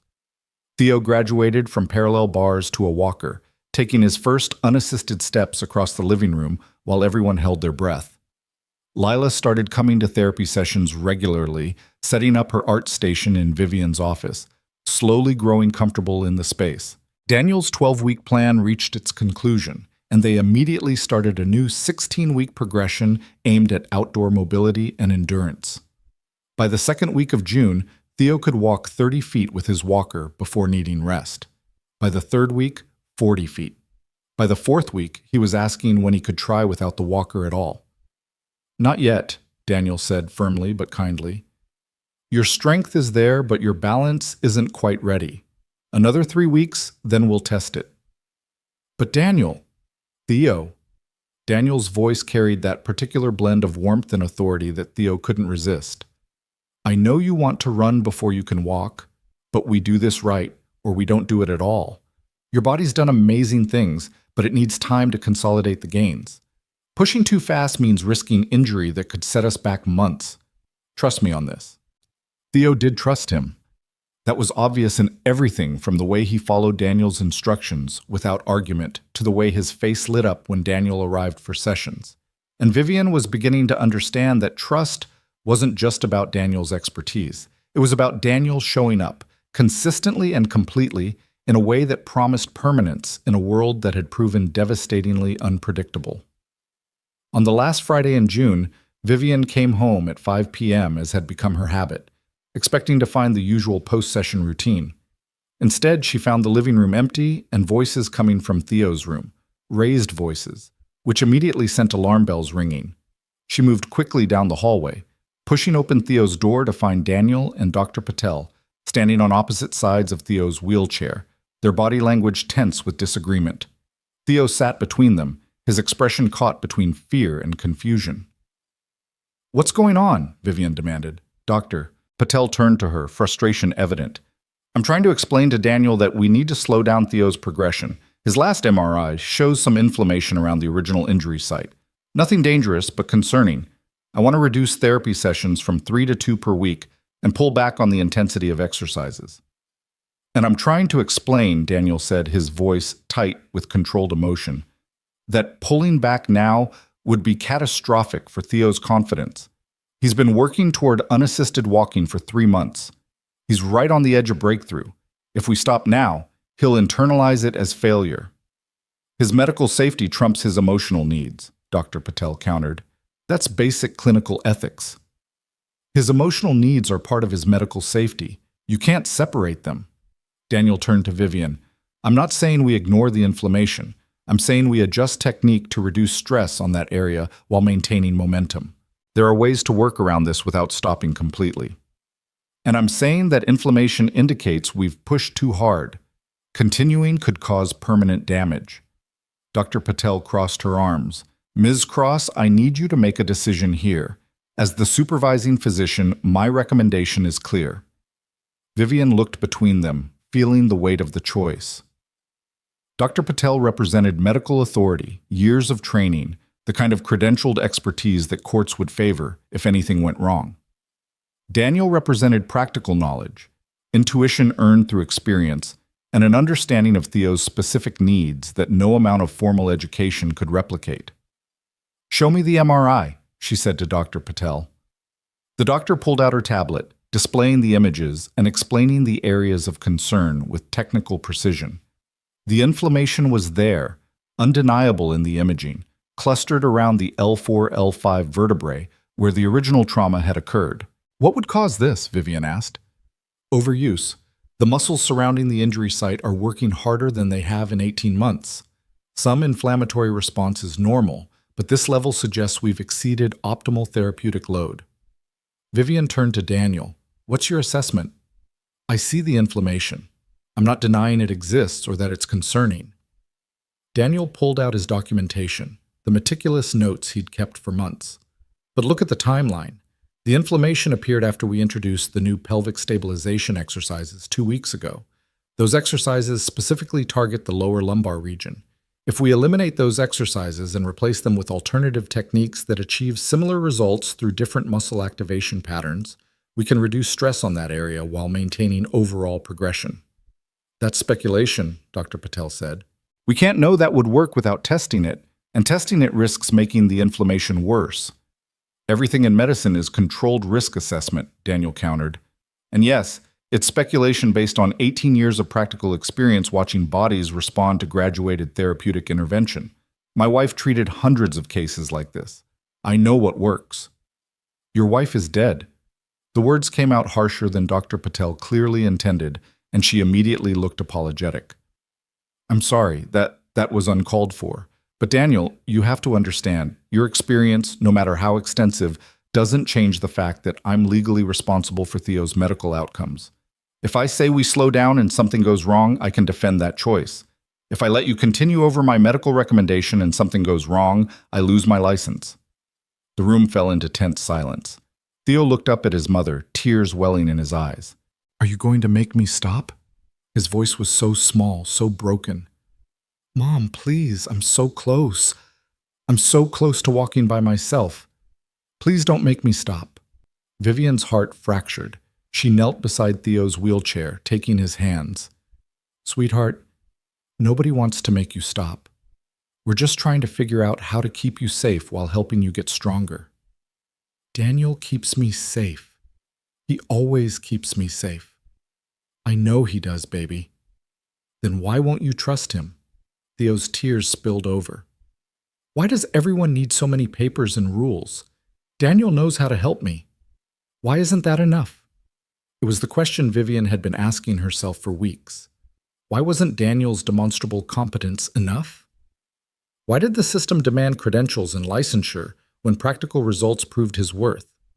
Why was she even hesitating when everything in her heart screamed that Daniel was right? Because one mistake could steal her son's future. Because maternal instinct and medical science sometimes pointed in different directions. Because she'd spent 18 months learning that money and power couldn't fix everything, and the helplessness of that lesson still haunted her. She stood, having made her decision. Dr. Patel, I appreciate your medical oversight and I respect your concern, but I'm going to trust Daniel on this. We continue sessions at current frequency, but we modify the specific exercises that seem to be causing inflammation. Daniel provides daily documentation that we review together, and if the inflammation worsens even slightly, we stop immediately and follow your recommendations. Vivian, I strongly advise against this. I know you do, and your advisement is noted, but this is my son, my choice, and my risk to take. She looked at Daniel. Can you guarantee that your modifications will work? No, I can't guarantee anything, but I can promise I'll monitor Theo's response with absolute vigilance, and I'll stop the first moment I see signs of harm. His gaze held hers steadily.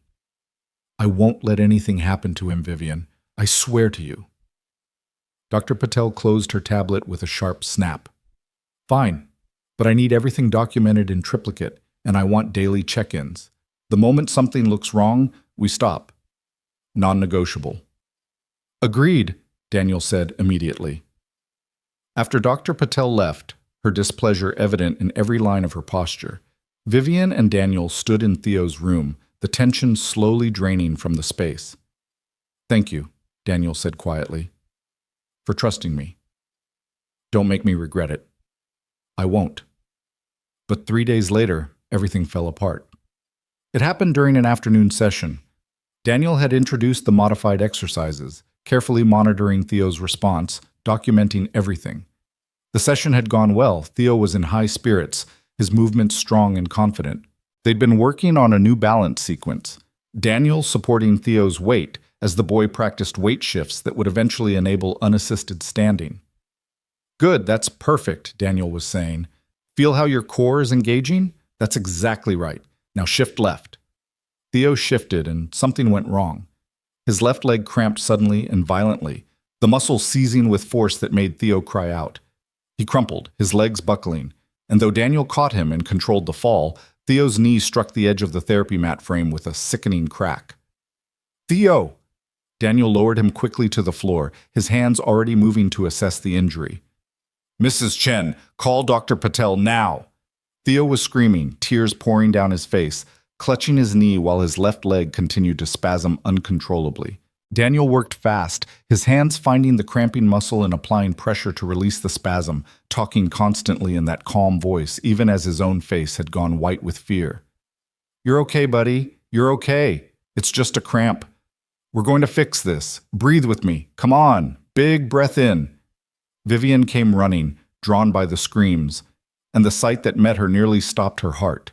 Her son on the floor, Daniel hovering over him, blood seeping through Theo's pants from where his knee had struck the frame. What happened? She dropped beside them, her hands reaching for Theo. Muscle cramp. It came on too fast for him to control. He fell and hit his knee. Daniel's hands hadn't stopped their work, manually releasing the cramping muscle with practiced efficiency. The cramp's releasing. That's good. Theo, can you tell me where it hurts most? My knee, Theo sobbed. It hurts so bad, Daniel. Mrs. Chen appeared with Dr. Patel on the phone, and Daniel gave a rapid assessment while Vivian held Theo, her own hands shaking. Within 20 minutes, they were in a car headed to the emergency room, Dr. Patel meeting them there. The whole careful structure of Theo's care team mobilizing around a moment of crisis. The ER doctor ordered x-rays, examined the knee, tested the leg's range of motion. The verdict came back 2 hours later. No fracture, but significant bruising and a deep laceration that required stitches. The cramping had been caused by muscle fatigue combined with the inflammatory process Dr. Patel had warned about. Theo's muscles had been pushed past their sustainable limit. We'll need to immobilize the knee for at least a week, the ER doctor explained to Vivian while Theo dozed under the influence of pain medication. After that, very gentle physical therapy to restore range of motion. No weight-bearing exercises for at least 3 weeks, possibly longer depending on how the inflammation resolves. 3 weeks. 3 weeks of losing everything they'd gained. 3 weeks that might as well be 3 months in terms of Theo's psychological regression. Vivian nodded numbly, signed the discharge papers, and carried her sedated son to the car. Daniel followed silently, his expression devastated. They didn't speak during the drive home. What was there to say? He'd promised to keep Theo safe, and Theo had gotten hurt. The why and how didn't matter in the face of that simple, terrible fact. Back at the penthouse, they got Theo settled in bed, his knee wrapped and elevated, pain medication maintaining his drowsy peace. Mrs. Chen took up her post in the chair beside his bed, ready to monitor through the night. And then Vivian and Daniel stood in the hallway, facing each other across a distance that felt infinite. "I'm sorry," Daniel said, his voice hollow. "I thought I was being careful. I thought I was monitoring closely enough. I should have seen the signs that his muscles were fatiguing." "You should have," Vivian agreed. Her voice was cold, controlled, channeling all her fear into anger because anger was safer than the terror still flooding her system. "Dr. Patel warned us. She said the inflammation indicated we were pushing too hard. And I let you convince me otherwise." "Vivian, my son is lying in there with 7 stitches in his knee and orders not to bear weight for 3 weeks. 3 weeks that will undo months of progress. 3 weeks of watching him lose hope again because the adults around him made the wrong call." I know, and I'm sorry isn't good enough." The words burst out of her too loud in the quiet hallway, edged with the kind of panic she never let anyone see. "Sorry doesn't change the fact that I trusted you over trained medical professionals and my son got hurt. Sorry doesn't fix this." Daniel flinched as though she'd struck him. "What do you want me to do?" "I want you to leave." The words came out flat, final. "I want you to pack your things and leave. I'll pay you through the end of the month, provide references for future employment, but I can't—" Her voice cracked despite her best efforts to control it. "I can't have you here. I can't look at you and not see my son crying in pain because I made the wrong choice." The devastation on Daniel's face was complete. "Don't do this, Vivian. Please. Let me help him through recovery. Let me fix this." "You can't fix this. That's the problem. You're not actually a licensed therapist no matter how much experience you have. You're not bound by the ethical guidelines that would have prevented this. You're just a man who made me believe—" She stopped, biting back words that would cut even deeper. "You need to go. Now." For a long moment, Daniel just stood there, and Vivian watched his heart break in real time. Then he nodded once, turned, and walked toward the elevator without another word. She watched him go, watched the doors close on his devastated expression, and then she went into her office, closed the door, and finally let herself fall apart. She'd trusted him. Against every instinct that had built her empire, against medical advice, against the voice of reason that said credentials mattered. She'd trusted Daniel Mercer with her son's future, and he'd failed. The next 3 days were the longest of Vivian's life. Theo cried constantly, asking for Daniel, not understanding why his favorite person had disappeared. Mrs. Chen tried to explain that sometimes therapists needed to take breaks, but Theo saw through the comfortable lie. He knew something was wrong. He knew his accident had cost him more than just 3 weeks of progress. On the 4th day, Dr. Patel came to remove Theo's stitches and assess the healing. She worked in silence while Theo stared at the ceiling, his whole body radiating misery. "Knees healing well," Dr. Patel said finally. "No infection, good tissue response. We can start very gentle range of motion work in a few days." "Will I be able to walk again?" Theo asked. "Or did I wreck everything?" "You didn't wreck anything, sweetheart. You had an accident. Accidents heal." "But I was getting so much better. I was almost ready to try without the walker, and now—" Theo's voice broke. "Now I'm back in this stupid chair and Daniel's gone and everything's terrible." Dr. Patel glanced at Vivian, her expression complicated. "Can I speak with you privately, Ms. Cross?" They stepped into the hallway, and Dr. Patel crossed her arms, her professional mask firmly in place. "You fired Daniel." "I asked him to leave, yes." "That was a mistake." Vivian felt her defenses rise. "He was working over medical recommendation and Theo got hurt. How is letting him go a mistake?" "Because the accident wasn't his fault. I reviewed the documentation he sent me. Yes, he sent me daily reports even after you dismissed him. The cramping was caused by an electrolyte imbalance that wouldn't have shown up in any assessment we were doing. Theo had a stomach bug 2 days before the accident, barely mentioned it because it was mild. That bug depleted his potassium levels. Combined with the intensive muscle work, It created conditions for sudden cramping. Daniel couldn't have predicted it. Vivian felt the floor tilt beneath her. What? I had blood work done while Theo was in the ER. I didn't mention it because I wanted to rule out some possibilities first. But the results are clear. Theo's potassium was critically low. That's what caused the cramp, not overwork. Dr. Patel's voice softened slightly. Daniel was right to continue therapy. The inflammation was already improving with his modifications. And the accident was genuinely unforeseeable. It was just bad luck, Vivian. The words hit like physical blows. Then why didn't you tell me this 4 days ago? Because you fired Daniel before I had a chance to review all the data, and then I spent 3 days trying to figure out if I should tell you or let you believe you'd made the right call for your peace of mind. Dr. Patel sighed. But watching Theo regress, seeing how he shut down without Daniel here, I can't let that continue. You made a decision based on incomplete information, and now you need to fix it. Vivian couldn't find words. I told him to leave. I blamed him for, then tell him you were wrong and ask him to come back. Dr. Patel packed her equipment. Before you lose the best thing that's happened to Theo's recovery.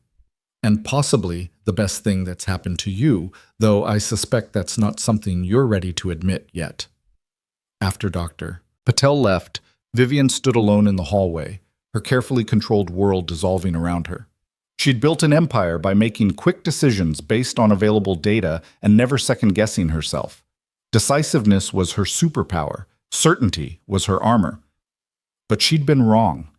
Catastrophically, irreversibly wrong. And her certainty had cost Theo, the one person who'd actually been able to help. She pulled out her phone with shaking hands and called the number Daniel had given her months ago. It rang 4 times before going to voicemail, his voice calm and professional on the recording. Daniel, it's Vivian. I need to talk to you. Please call me back. He didn't.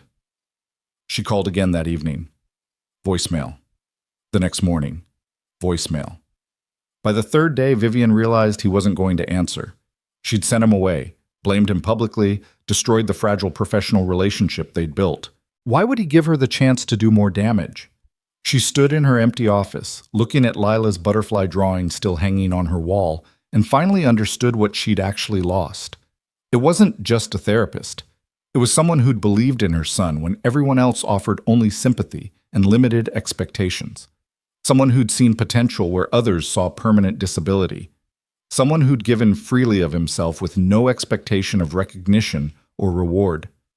Someone who'd somehow, impossibly, started to feel like family, and she'd thrown it all away in a moment of fear-driven panic. Vivian Cross had climbed to the top of the business world by never admitting weakness, never showing vulnerability, never apologizing. But standing in her office, holding a drawing made by a little girl who'd called her a friend, Vivian finally understood that some things mattered more than pride. She just had no idea how to fix what she'd broken. The apartment building looked even more worn in the harsh light of a July morning, the heat already making the air shimmer above cracked pavement. Vivian had driven across the city at 7 a.m., knowing it was too early for a social call but unable to wait another moment. She'd spent 5 days calling Daniel's phone, leaving messages that went from professionally apologetic to desperately pleading, all met with silence. She climbed the familiar stairs, her designer heels clicking on linoleum that probably hadn't been replaced in 30 years, and knocked on 4B with more force than she'd intended. No answer. She knocked again. Daniel, I know you're home. Your car is in the lot. Please. I need to talk to you.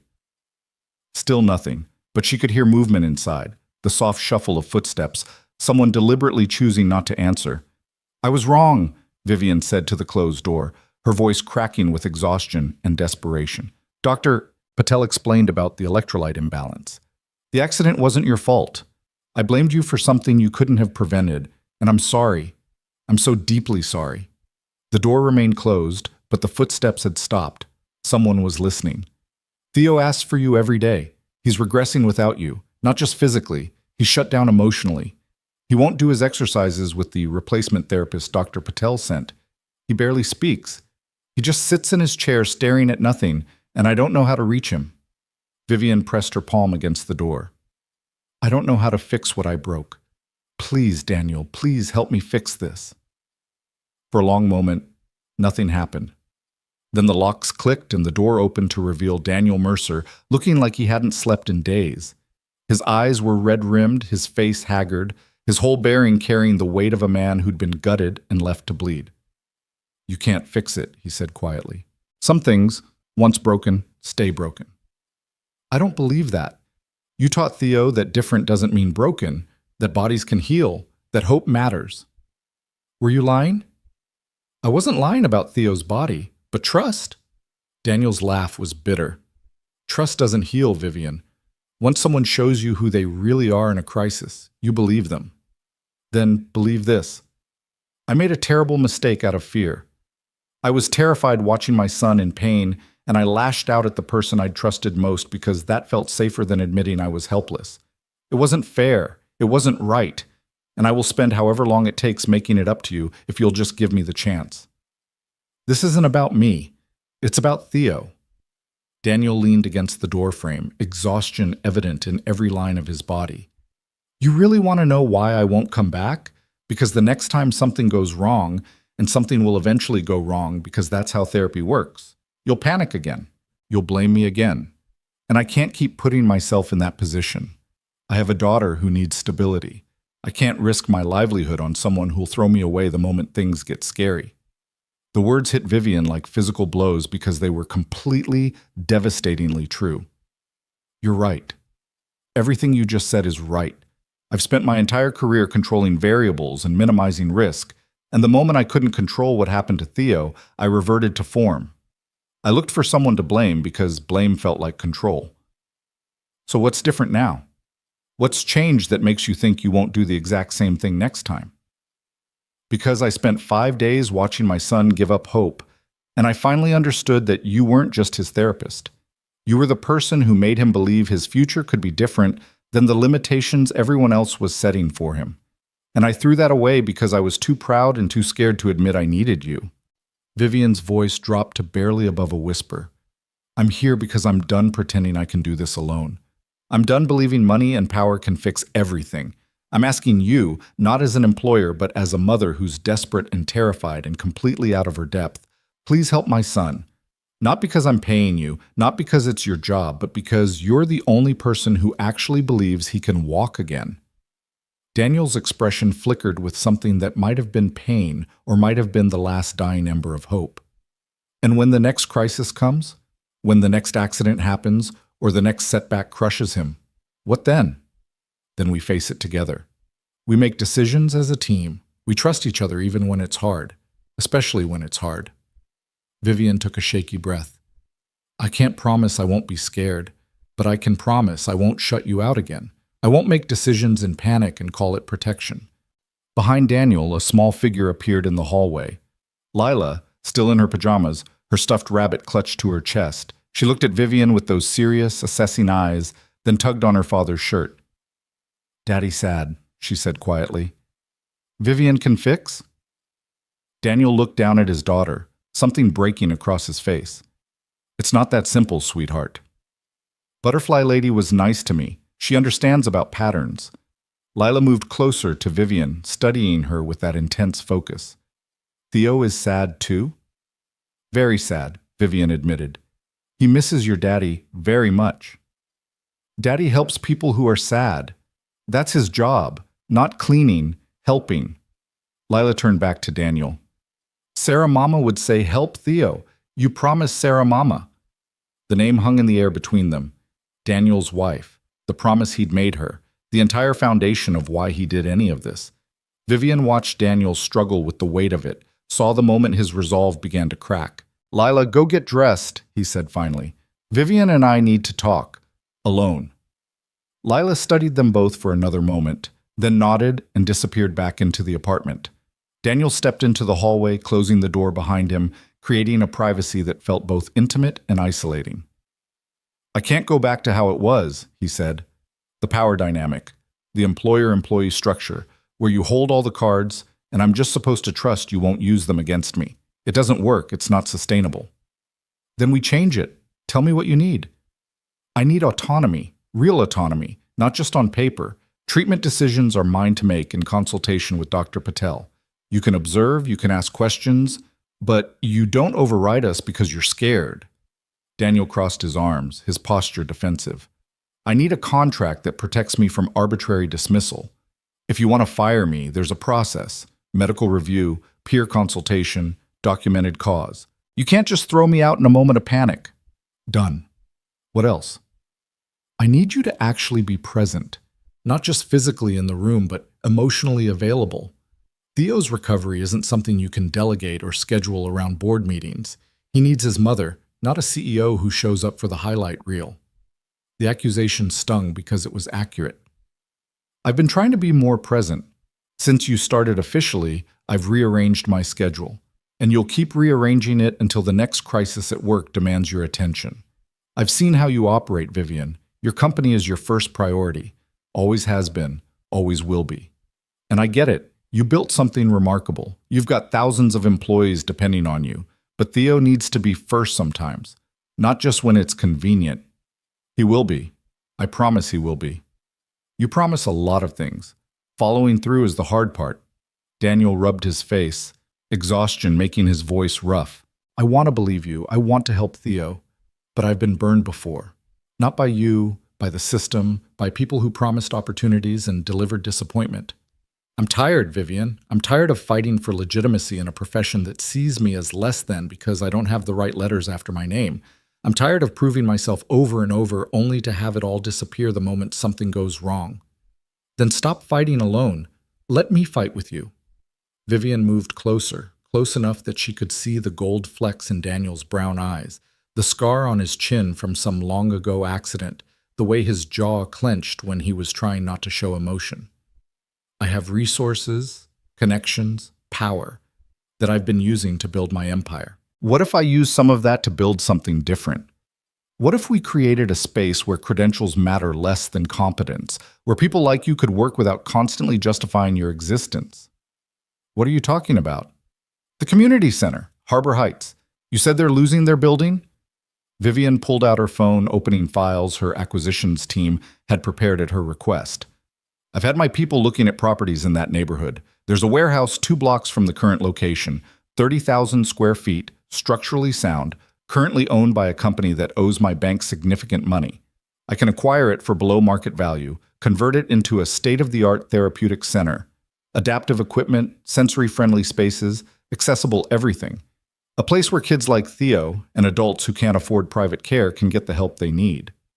Daniel stared at her like she'd started speaking a foreign language. That would cost millions. I have millions, and unlike most of my investments, this one would actually matter. Vivian met his gaze steadily. I'm not trying to buy your forgiveness. I'm trying to show you that I understand now.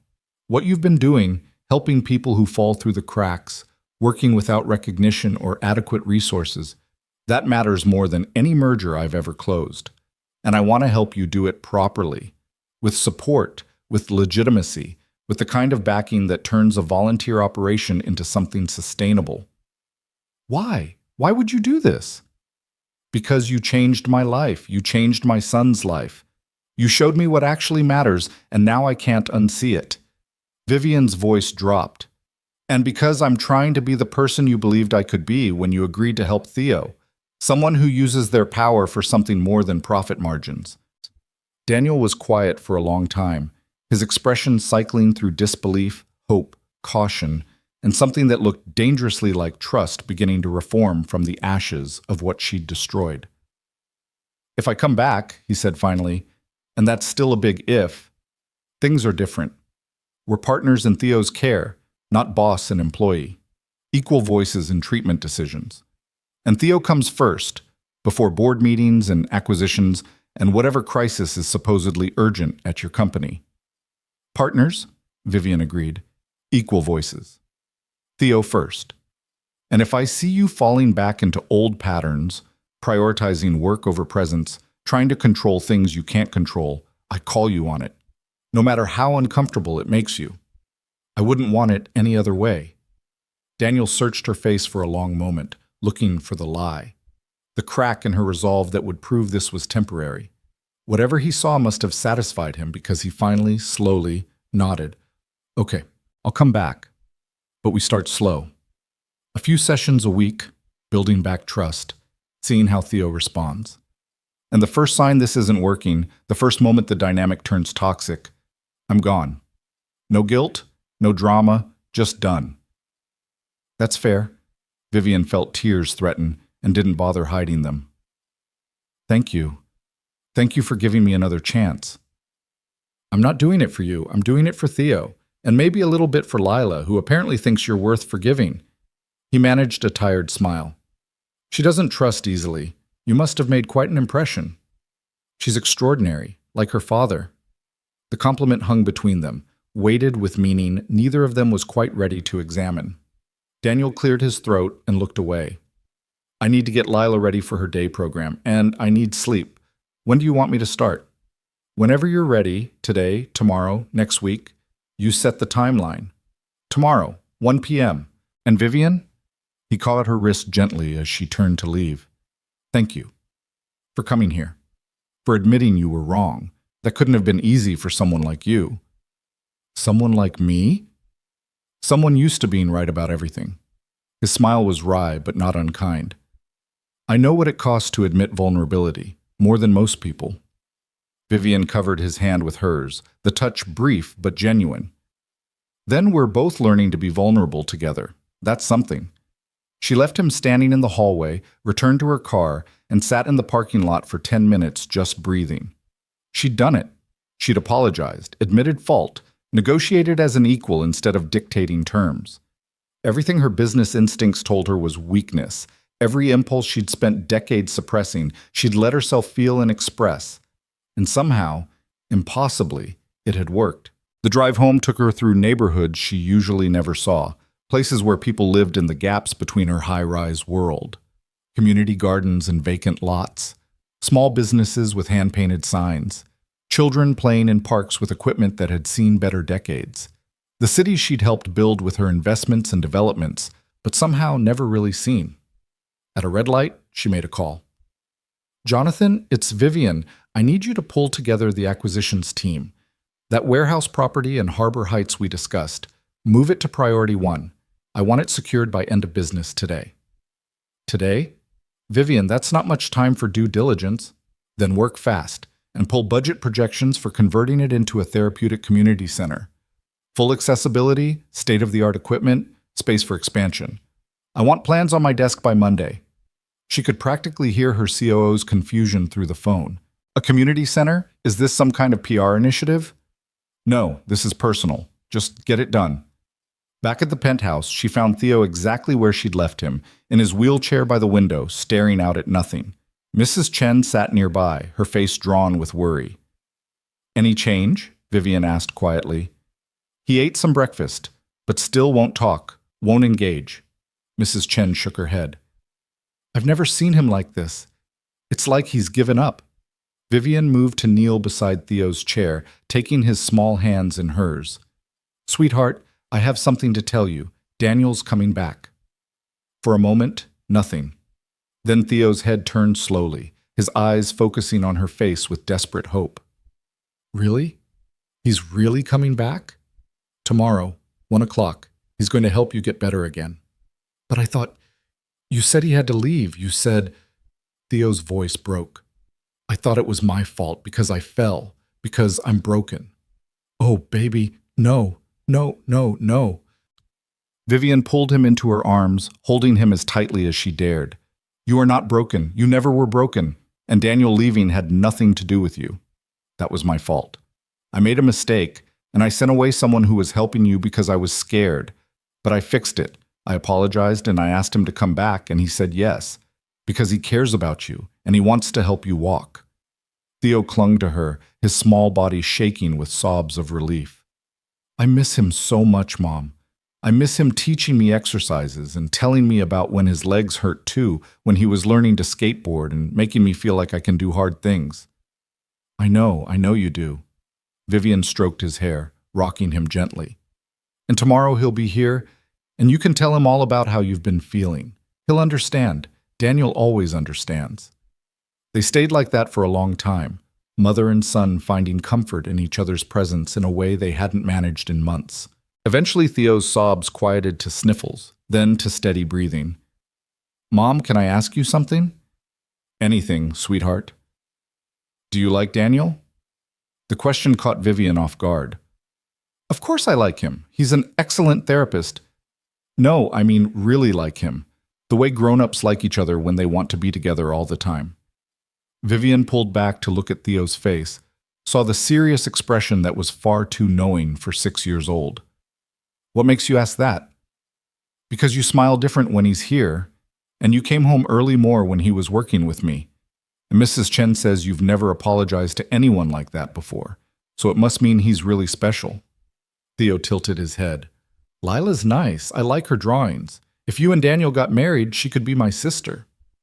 "Theo, we're not." Vivian floundered, completely unprepared for this conversation. "Daniel and I are colleagues. We work together to help you get better. That's all. But you could be more. If you wanted. Daniel's sad a lot since Sarah Mama died. You're sad a lot since my accident. Maybe you could be not sad together." The simple, childlike logic of it would have been amusing if it hadn't struck so close to something Vivian had been trying very hard not to examine. She'd told herself her growing feelings for Daniel were respect for his skill, admiration for his dedication, gratitude for what he'd given Theo. She'd carefully avoided labeling the way her heart lifted when he arrived for sessions, or the way his rare smiles made her feel like she'd won some precious victory. "It's more complicated than that, sweetheart." "Why?" "Because he used to clean floors." Theo's expression was far too perceptive. "That's not his real job. His real job is helping people. You help people too, with your company. You're not that different. We're very different. I live in a world of boardrooms and business deals. Daniel lives in a world of community centers and kids who need help. Those worlds don't overlap much. But they do here, with me." Theo's hand found hers. "And anyway, maybe different is good. You always say I'm getting better because we're trying different things than the regular doctors. Maybe you and Daniel would be good because you're different from each other." Vivian hugged him again, marveling at the wisdom somehow contained in her 6-year-old son. "When did you get so smart?" "Daniel says I'm smart because I don't give up even when things are really hard. He says that's the most important kind of smart. He's right about that." The next afternoon, Vivian found herself pacing her office at 12:45, checking her appearance in the reflection of her window more times than was reasonable. She'd changed clothes twice that morning, finally settling on casual pants and a simple blouse. Professional, but not corporate.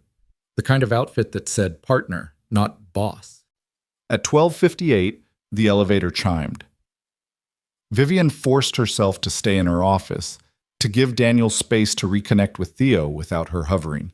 But she couldn't help listening to the voices from Theo's room, her son's excited chatter, Daniel's warm responses, the sound of laughter that had been missing for days. After 20 minutes, she couldn't stand it anymore. She walked to Theo's room and stood in the doorway, watching Daniel guide Theo through gentle range of motion exercises for his healing knee. "How's he doing?" she asked. Daniel looked up, and something in his expression had softened since yesterday morning. "Really well. The knee's healing beautifully. Another week and we can start rebuilding the strength we lost. We'll be back on track before you know it, buddy." "Can I still learn to walk without the walker?" Theo asked anxiously. "Absolutely. This is just a detour. We'll get there." Daniel completed the rotation sequence and helped Theo shift position. "Actually, this gives us a chance to work on upper body strength, which you'll need for balance anyway. So it's not wasted time, just different focus." Vivian watched them work together, the easy rapport that had developed over months of trust and effort, and felt something settle in her chest. This was right. This partnership, this collaboration, this willingness to show up and do the hard work. This was what Theo needed. What she needed. "Vivian, do you have a few minutes?" Daniel asked after finishing the session. "There are some things we should discuss about the treatment plan going forward." They left Theo with Mrs. Chen and moved to Vivian's office. Daniel settled into one of the chairs across from her desk, and Vivian deliberately chose the chair beside him rather than sitting behind the desk. Equal partners, not employer and employee. "I've been thinking about what you said," Daniel began. About the community center. If you're serious about that, completely serious, I have a team working on property acquisition right now. Then I want to be involved in the planning, not just as a consultant, as a partner. This is my field, my community. I know what these kids need better than any architect or designer you could hire. Agreed. In fact, I was hoping you'd say that. I want you to lead the therapeutic program design. Hire the staff, source the equipment, develop the protocols. Vivian pulled out a folder she'd prepared. I've had my legal team draft a proposal. You'd be director of therapeutic services, full salary and benefits, equity stake in the organization. It would be structured as a nonprofit, but you'd have real authority and real resources. Daniel stared at the documents like they might be a mirage. You're offering me a real position, with actual credentials that matter. I'm offering you the chance to build something that reflects what you've been doing in the shadows for years. A legitimate, sustainable program that gives kids the care they deserve. Vivian met his eyes. You deserve legitimacy too, Daniel. You've earned it 10 times over. Why are you doing this? And please don't say it's just for Theo. It started with Theo, but it's become bigger than that. Vivian chose her words carefully. I've spent my entire adult life building an empire that generates profit, but not necessarily purpose. And then you showed up in my home, helping my son, volunteering at community centers, keeping promises to someone who's gone, and I realized I've been measuring success by the wrong metrics. You changed what I value. So yes, I'm doing this because of Theo, but I'm also doing it because you made me want to be better, to build something that actually matters. Daniel was quiet for a long moment, his fingers tracing the edges of the proposal documents. If we do this, if we really build this thing, I need one promise from you. Name it. This isn't about me. It's not a monument to my late wife or a redemption story for the janitor who made good. This is about kids who need help and deserve to receive it without stigma or financial barriers. The moment it becomes about anything else, we've lost the point. Agreed. This is about the kids, always about the kids. Then I'm in. Let's build something that matters. They shook on it, and Vivian felt the shift in their relationship, from adversarial to collaborative, from employer-employee to genuine partners working toward a shared goal. It was terrifying and exhilarating in equal measure. Over the next 3 weeks, a pattern emerged. Daniel came 3 times a week for Theo's sessions, gradually rebuilding the strength they'd lost during the injury recovery. The stitches came out, the bruising faded, and slowly but surely, Theo's confidence returned. Dr. Patel monitored everything with careful attention, but even she had to admit the recovery was progressing beautifully. In between therapy sessions, Vivian and Daniel met to plan the community center. They toured the warehouse property together, Daniel's eyes lighting up as he described what each space could become. They interviewed potential staff members, Daniel pushing for people who combined credentials with genuine care. They argued over equipment choices and program structures, learning to trust each other's expertise, finding compromise when their visions diverged. And somewhere in all that collaboration, something shifted between them. The professional boundaries they'd carefully maintained began to blur around the edges.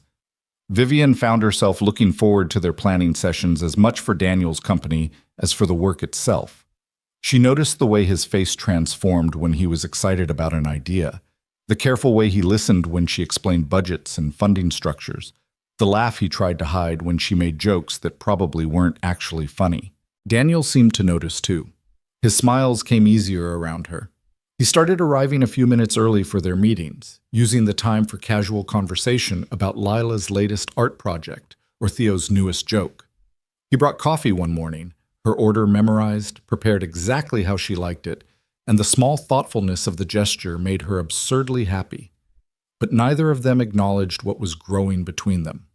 They kept things professional, appropriate, carefully platonic, because Daniel was still Theo's therapist, and Vivian was still technically his employer, and crossing that line would complicate everything they'd worked so hard to build. Then one evening in late July, Vivian came home to find Daniel still in the living room at 7 p.m., long after Theo's session had ended. He was sitting on the floor surrounded by papers, his expression frustrated. "Everything okay?" Vivian asked. He looked up, startled. Sorry, I lost track of time. I was trying to finalize the staff schedule for the center's opening, but the math isn't working. We need 12 full-time therapists to cover all the program hours, but the budget only supports 9 positions unless we cut equipment spending, which defeats the purpose of having a well-equipped facility. Let me see. Vivian settled beside him on the floor, reviewing his calculations. They worked through the numbers together, finding efficiencies and adjustments, and somewhere around 8 o'clock, Vivian realized they'd been sitting shoulder to shoulder for an hour, and she couldn't remember the last time she'd been this content. There, she said finally, pointing to the revised budget. If we structure the compensation packages this way and phase in the equipment purchases over 2 quarters instead of immediately, we can support 12 positions and still have contingency funding. That's brilliant. How did I miss that? Because you're thinking like a therapist, not a finance person. That's why we make a good team. The words came out more warmly than she'd intended, and Vivian felt heat rise in her cheeks. Daniel was looking at her with an expression she couldn't quite read. Vivian, can I ask you something? Of course. That day you came to my apartment to ask me to come back. Why did you really come? Not the reasons you gave me then, but the real reason. Vivian's heart started hammering. I told you the real reason. Theo needed you. Theo needed me 3 days earlier. You waited 5 days, calling and leaving messages. You could have sent Dr. Patel or Mrs. Chen to make the case, but instead you came yourself at 7 in the morning and stood in my hallway admitting you were wrong. Daniel shifted to face her more directly. That took courage, the kind of courage that comes from something more than professional responsibility. I don't know what you're asking me. I'm asking if I'm imagining this thing between us, this connection that feels like more than just working together. His voice was quiet but steady. Because I'd really like to not be imagining it, but I also can't afford to misread the situation. I have Lila to think about, and my own heart that's barely finished healing from losing Sarah. So I need to know, am I seeing something that isn't there? Vivian's breath caught. Every instinct screamed at her to deflect, to maintain professional boundaries, to protect herself from vulnerability. But she'd learned something in the past months working with Daniel, watching him with Theo, seeing the way he gave of himself without reservation. Some things were worth the risk. You're not imagining it, she said softly. I've been trying very hard to ignore it, to tell myself it's just respect or gratitude or partnership. But it's more than that. Has been for a while now. I just didn't know how to acknowledge it without making everything complicated. It is complicated. I work for you. I'm Theo's therapist. There are power dynamics and ethical considerations and a dozen reasons this is a terrible idea. I know, believe me, I've cataloged every reason this shouldn't happen. Vivian managed a shaky laugh. But somehow none of those reasons seem to matter when you're sitting here helping me solve budget problems at 8 o'clock on a Thursday night. Daniel reached out slowly, giving her time to pull away, and took her hand in his. His palm was warm, calloused from years of physical work, steady in a way that made her feel anchored. I'm not good at this, he admitted. I was with Sarah since college. I don't know how to date or court or whatever people do now, and I have a daughter who needs stability and routines.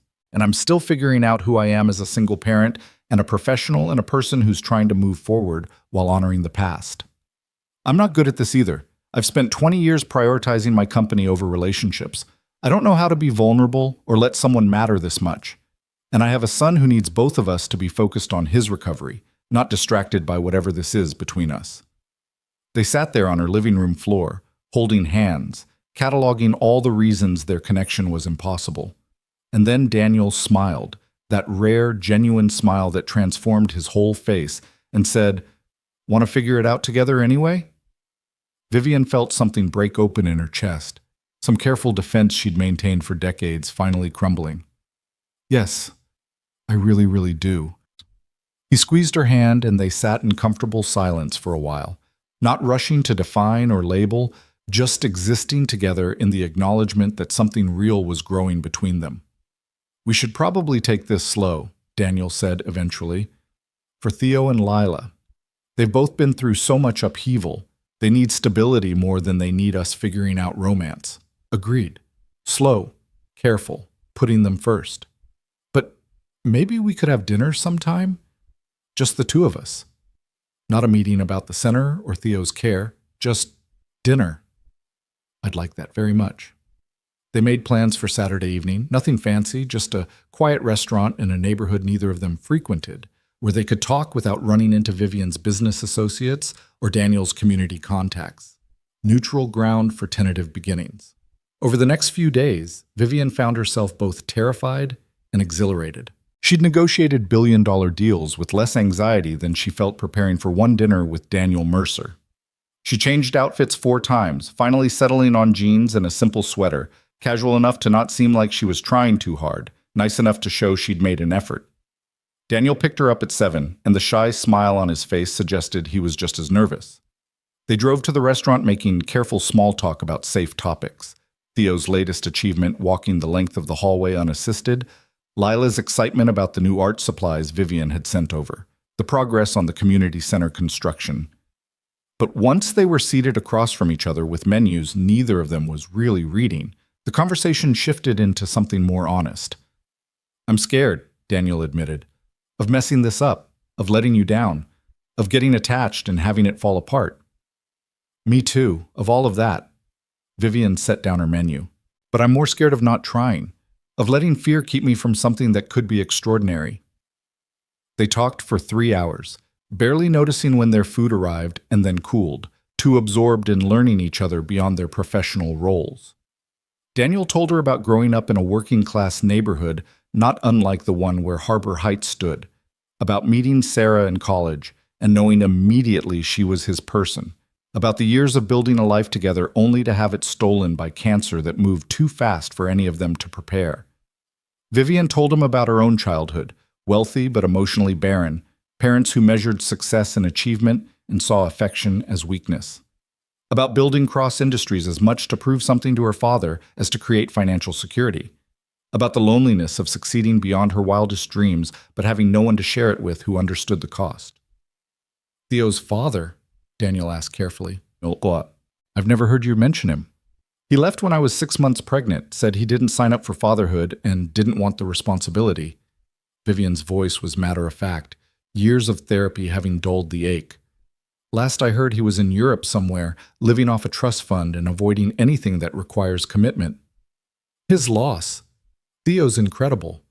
He is, despite my many failures as a parent." "You're not a failure. You're learning. There's a difference." Daniel reached across the table, his hand finding hers. "I spent years thinking I was failing Lila because I couldn't make the world easier for her, couldn't fix her challenges with love and good intentions. Sarah finally made me understand that showing up consistently, advocating fiercely, and loving unconditionally was enough. The rest would work itself out." And has it worked itself out? Some days. Other days are hard. But Lila's growing into herself, finding her way. That's all I can hope for. They left the restaurant at 10, neither wanting the evening to end. Daniel drove back toward her penthouse, but parked a block away, and they walked slowly through streets that were just beginning to quiet for the night. "This was nice," Daniel said as they reached her building. "Really nice. Can we do it again?" "Absolutely. Though fair warning, I'm terrible at this. I'm going to overthink everything and probably say the wrong thing at the wrong time and generally be a disaster." "Good thing I'm patient, then." He smiled, then grew more serious. "Vivian, I need you to know this isn't a rebound for me. I loved Sarah with everything I had, and part of me will always love her. But she's gone, and I'm still here, and I'm trying to build a life that honors what we had while making space for what could be. I understand, and I'm not asking you to forget her or stop loving her memory. That love made you who you are. I wouldn't want you to be anyone else." He kissed her then, soft and tentative and sweet, a question more than a statement. Vivian answered by leaning in, letting herself trust this moment, this man, this terrifying leap into vulnerability. When they pulled apart, Daniel was smiling. "Definitely want to do this again." "Me too." She floated into her penthouse feeling like a teenager after a first date, ridiculous and giddy and more alive than she'd felt in years. Mrs. Chen was waiting up, ostensibly reading a book, but clearly positioned to hear all about the evening. "Good date?" the older woman asked with barely concealed amusement. "Wonderful date. Mind your own business." Mrs. Chen laughed. "About time you found someone who makes you smile like that. Daniel's a good man." "He is, which terrifies me." "Good things should terrify you a little. Means they matter."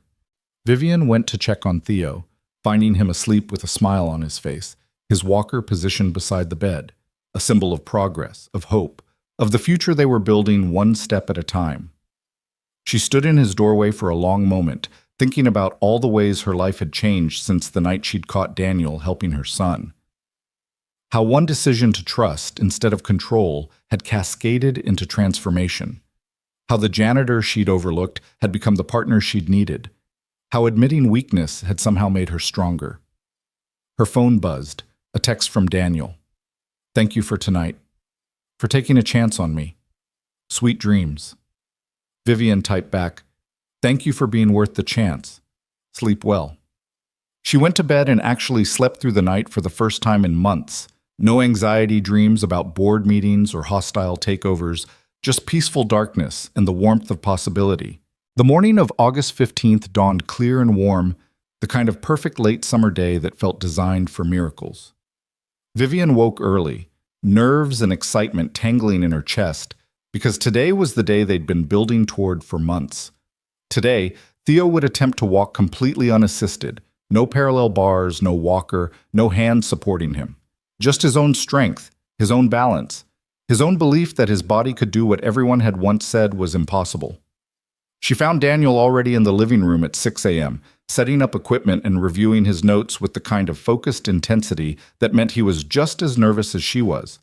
He looked up when she entered, and the smile that crossed his face made her heart do complicated things. "Couldn't sleep either?" he asked. "Too excited, too terrified. Pick one." Vivian moved to his side, looking at the progression charts he'd been updating. "Is he ready for this?" "His strength is there. His balance has improved dramatically. His confidence is probably the strongest I've seen in any patient." Daniel set down his pen and turned to face her. "But you're really asking if I'm sure, if I can guarantee this will work. And I can't. I can tell you he's prepared as anyone could be. The rest is up to his body and his determination. And if he can't do it, if he tries and falls, then we catch him, we adjust the plan, and we try again another day. But Vivian..." Daniel took her hands, his touch steady and grounding. "I really think he's going to do this. I've been doing this work for 18 years, and I know what breakthrough looks like. Theo's right there." Dr. Patel arrived at 9, wanting to observe and document what she openly called the most remarkable recovery I've seen in my career. Mrs. Chen hovered anxiously, alternating between excitement and worry. And at 10 o'clock, when Theo woke and learned what day it was, his face lit up with a mixture of joy and determination that made everyone in the room believe in miracles. "Today's the day?" he asked, his voice small but steady. "Today's the day," Daniel confirmed. "If you're ready, no pressure, no rush. We can wait if you want more time." "I'm ready. I've been ready forever." Theo looked at his mother. "Will you watch, Mom? I wouldn't miss this for anything in the world." They gathered in the living room, the space they'd converted into a therapeutic gym months ago. The parallel bars stood ready if Theo needed them, the walker positioned nearby just in case. But in the center of the room, they'd cleared an open path, 15 feet of empty floor that represented a journey far longer than its physical distance. Daniel helped Theo transfer from his wheelchair to a standing position at the edge of the path. Theo's legs trembled slightly. They always did initially, but held firm as Daniel stabilized him and then slowly, carefully, let go. "Okay, buddy," Daniel said quietly, moving to stand at the far end of the path. "Remember everything we've practiced. Core tight, weight through your heels, eyes forward on your target. Don't think about your legs. Let them do what they've learned to do. Just focus on coming to me." "What if I fall?" "Then I catch you. I'm right here. I will always catch you." Daniel's voice carried absolute conviction. "But Theo, you're not going to fall. You're going to walk across this room and give me the biggest high five of your life."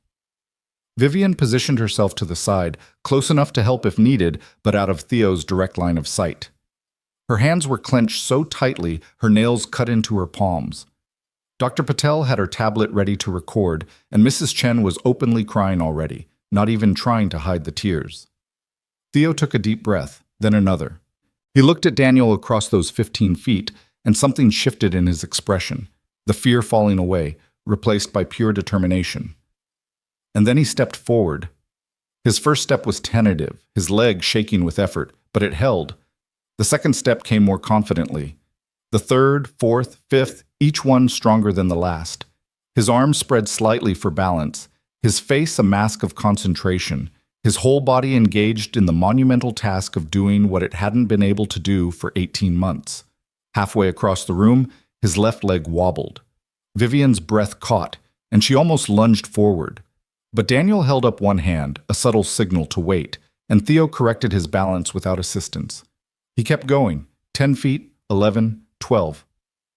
"You're doing it," Daniel said, his voice thick with emotion. "Keep coming, almost here." 13 feet, 14. Theo reached Daniel and collapsed forward into his arms, his legs finally giving out from the effort. But he'd done it.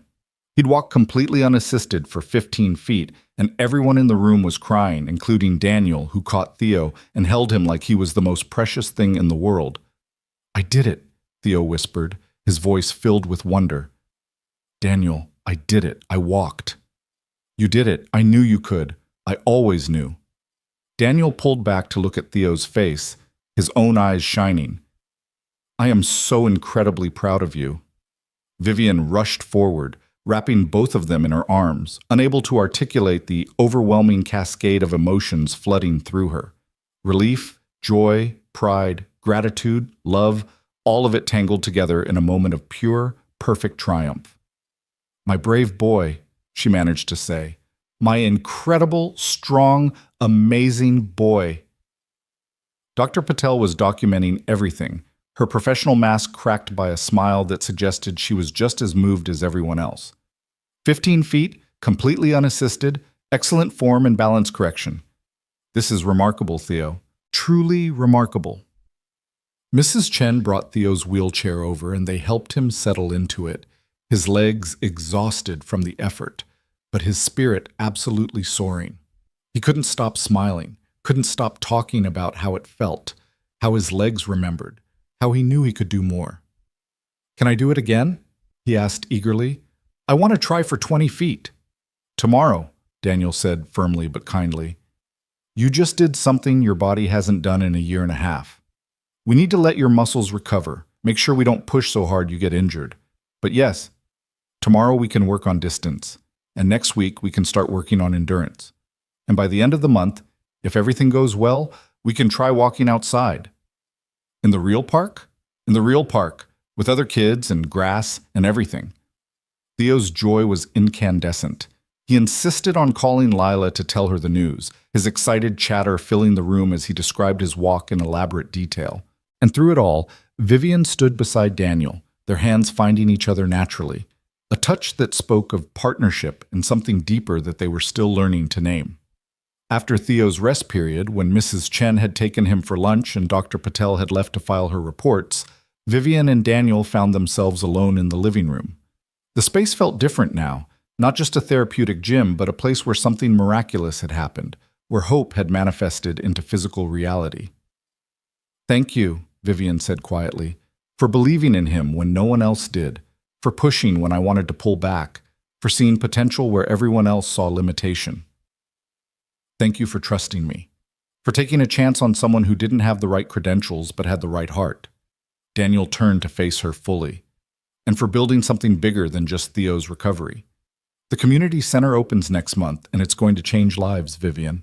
Kids who would have been written off will get the care they deserve. That's your legacy as much as any company you've built." Our legacy. This was a partnership. Speaking of partnership, Daniel seemed to gather his courage. "Lila wants to know when she can have a play date with Theo. and I've been trying to figure out how to explain to an 8-year-old autistic girl what exactly our relationship is. But I realized I don't actually know myself. We've been dating for 6 weeks, and we haven't really defined what this is.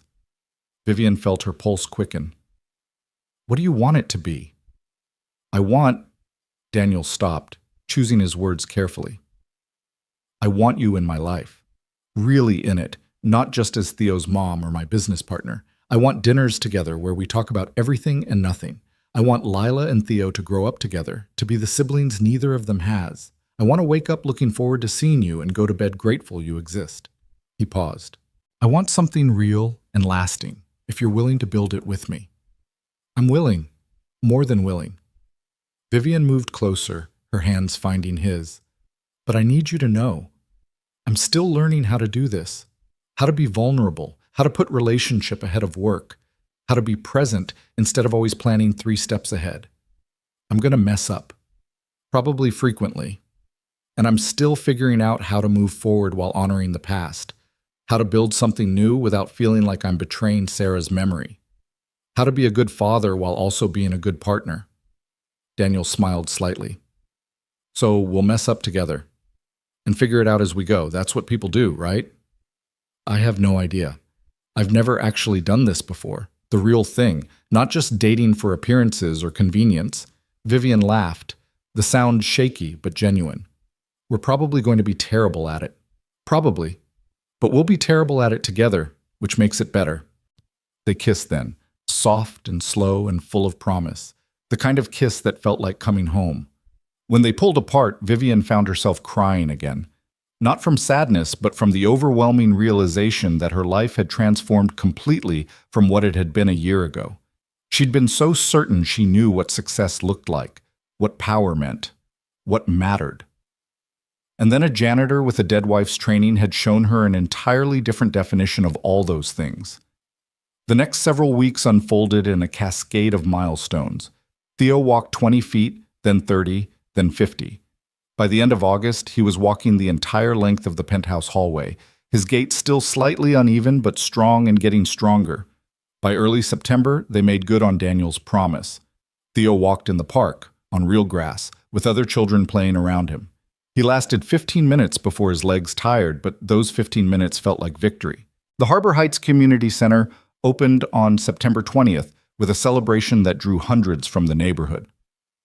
The converted warehouse gleamed with fresh paint and new equipment, every space designed with accessibility and inclusion in mind.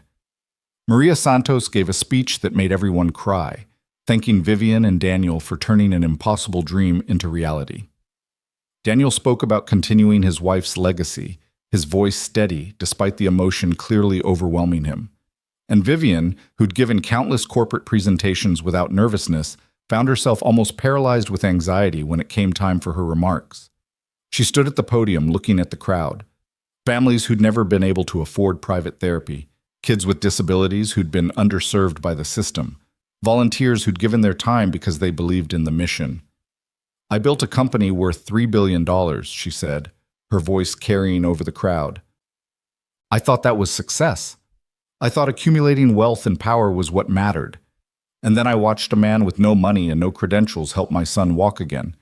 And I realized I'd been measuring success by the wrong metrics my entire life. She looked at Daniel, standing in the front row with Lila on his shoulders and Theo beside him. This center isn't charity. It's not a tax write-off or a PR initiative. It's a promise that every child deserves access to care that believes in their potential, regardless of their family's bank account. That's what real success looks like. Everything else is just numbers on a balance sheet. The applause was thunderous. Later, as the celebration continued, Vivian found herself talking to a mother whose son had cerebral palsy, who'd been on a waiting list for therapy for 2 years. We start here next week, the woman said, tears streaming down her face. My boy's going to get the help he needs. I don't have words to thank you. Thank Daniel, Vivian said. This is his vision. I just provided the resources. You provided hope, Ms. Cross. That's worth more than resources. By October, the center was operating at full capacity, serving 80 children a week with a wait list growing daily. Daniel hired 6 more therapists, all people with non-traditional backgrounds but deep practical knowledge, the kind of providers the system usually overlooked. He built a culture of care that prioritized relationships over protocols, outcomes over billing codes, belief over limitation. And through it all, his relationship with Vivian deepened into something that felt increasingly permanent. They navigated the complexity of blending families, scheduling playdates between Theo and Lila, coordinating school pickups and therapy sessions, learning each other's parenting styles and finding compromise. It wasn't always smooth.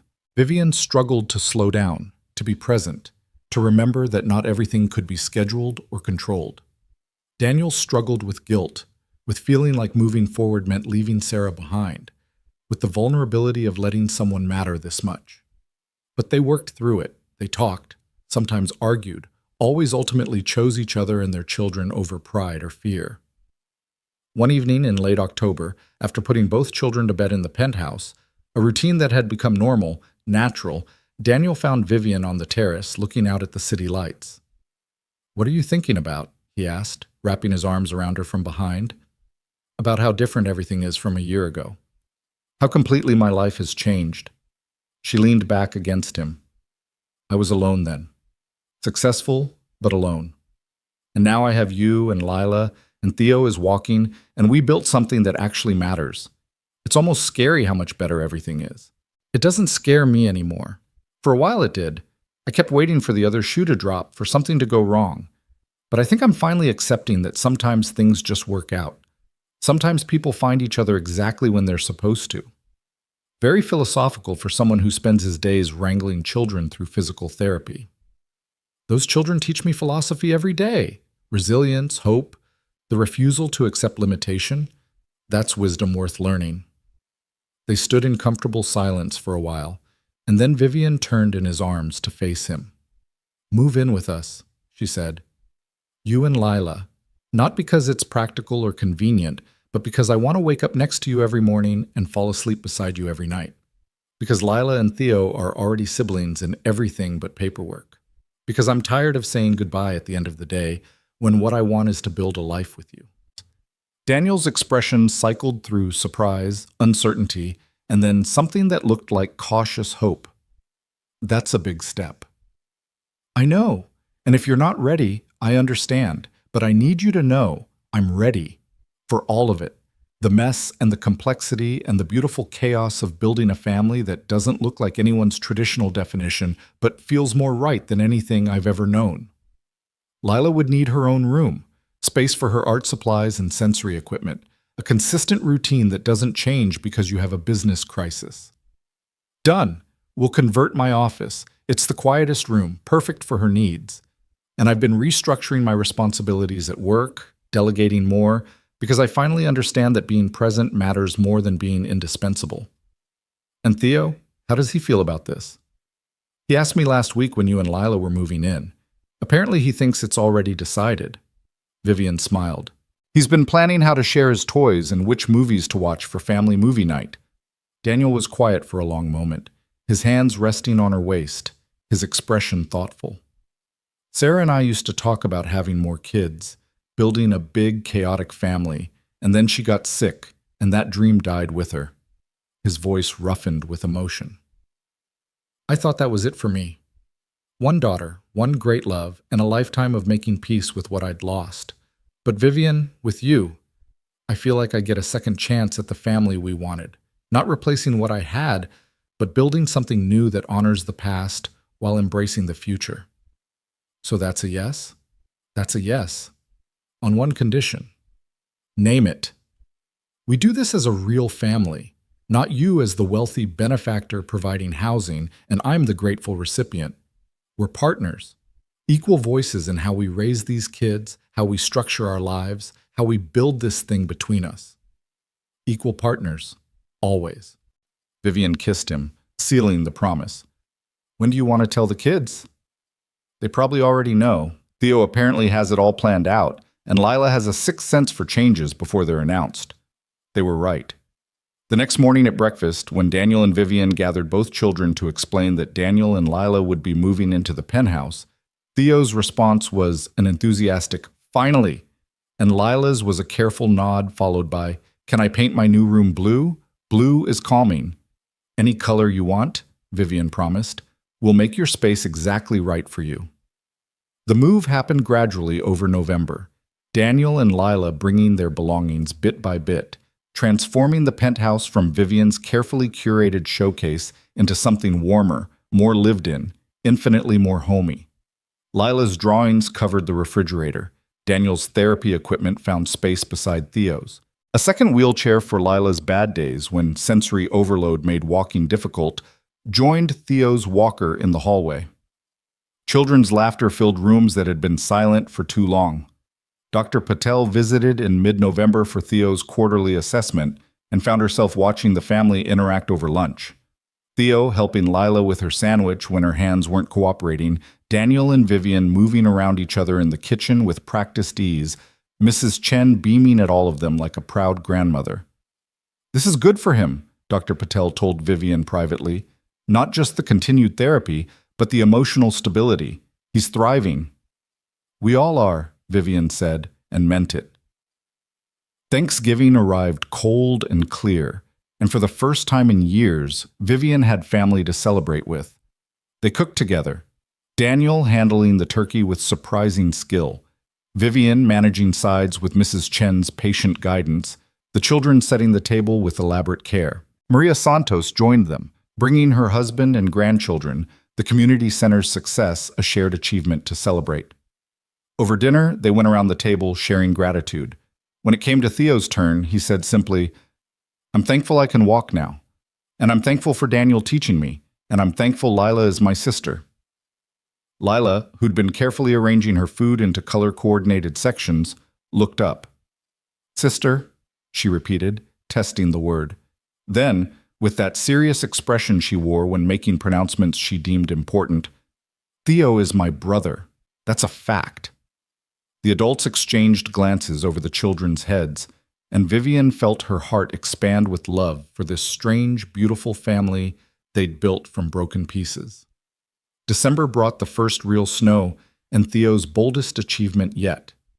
On a crisp Saturday morning, with Daniel supervising and Dr. Patel documenting, Theo walked a full city block, 4,200 feet, 21 minutes, with only 2 short rest breaks.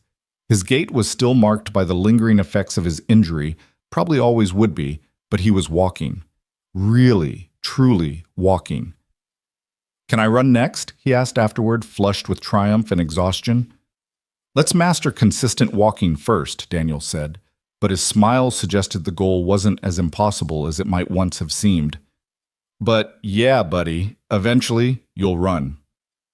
That evening, after the children were asleep, Vivian and Daniel sat together in the living room, the space lit by Christmas lights Lila had insisted on hanging in mathematically precise intervals.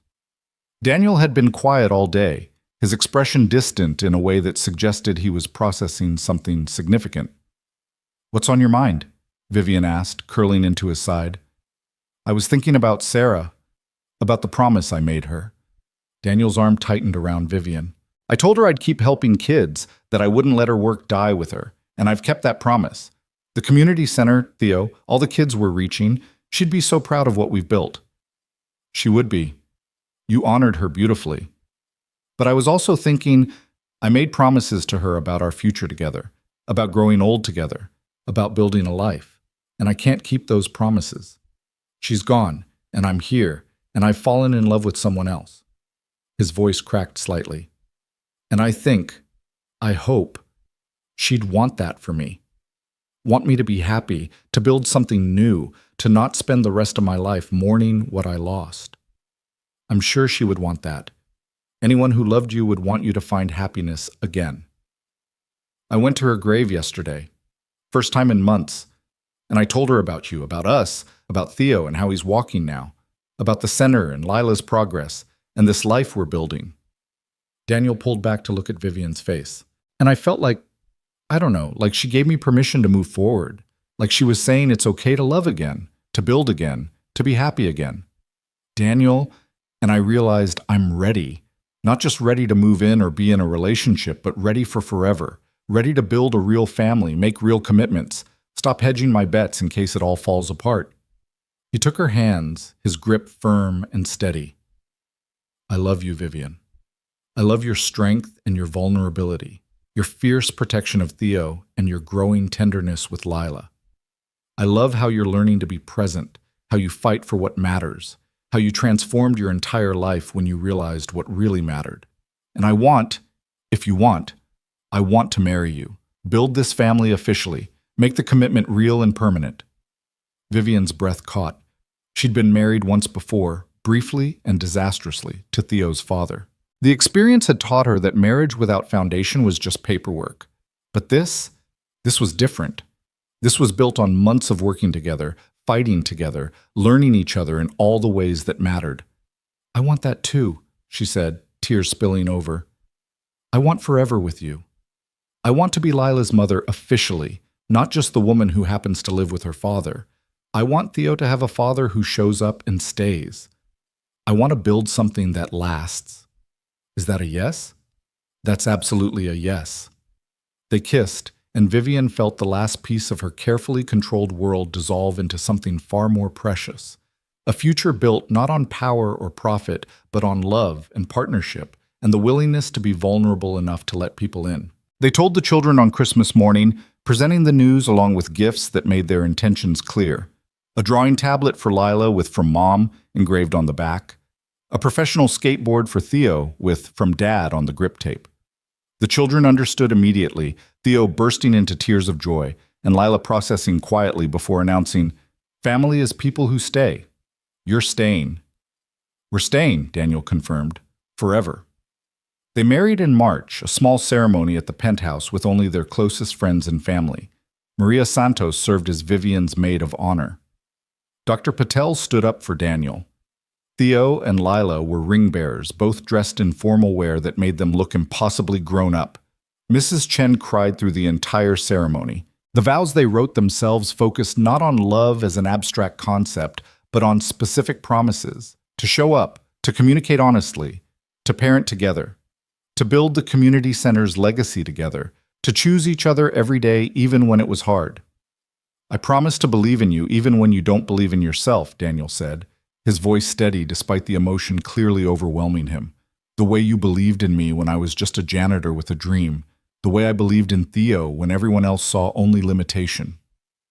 "I promise to be present," Vivian responded, her own voice thick with tears. "To remember that success isn't measured in profit margins but in moments that matter.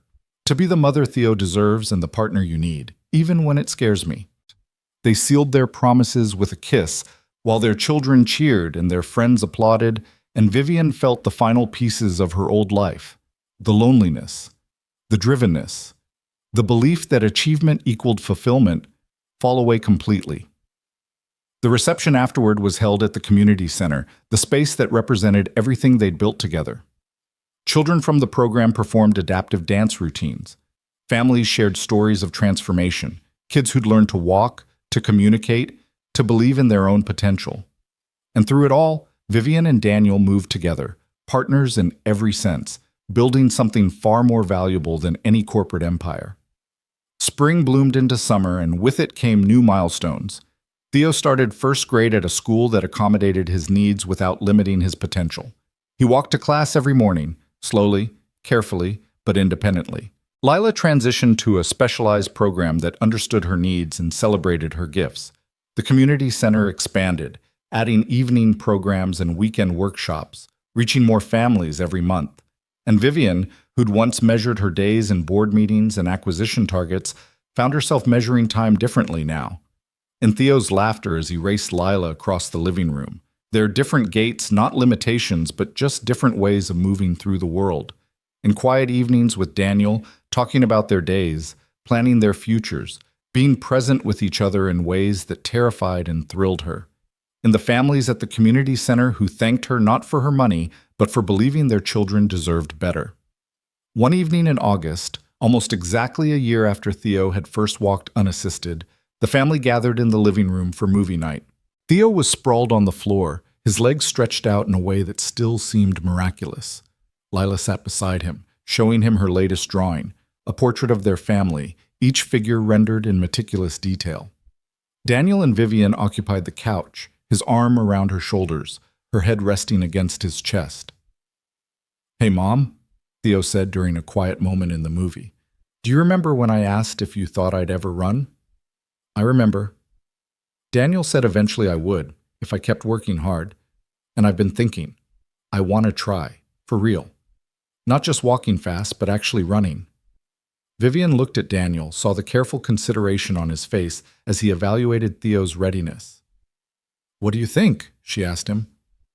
"I think—" Daniel paused, that familiar thoughtfulness that meant he was balancing hope against caution.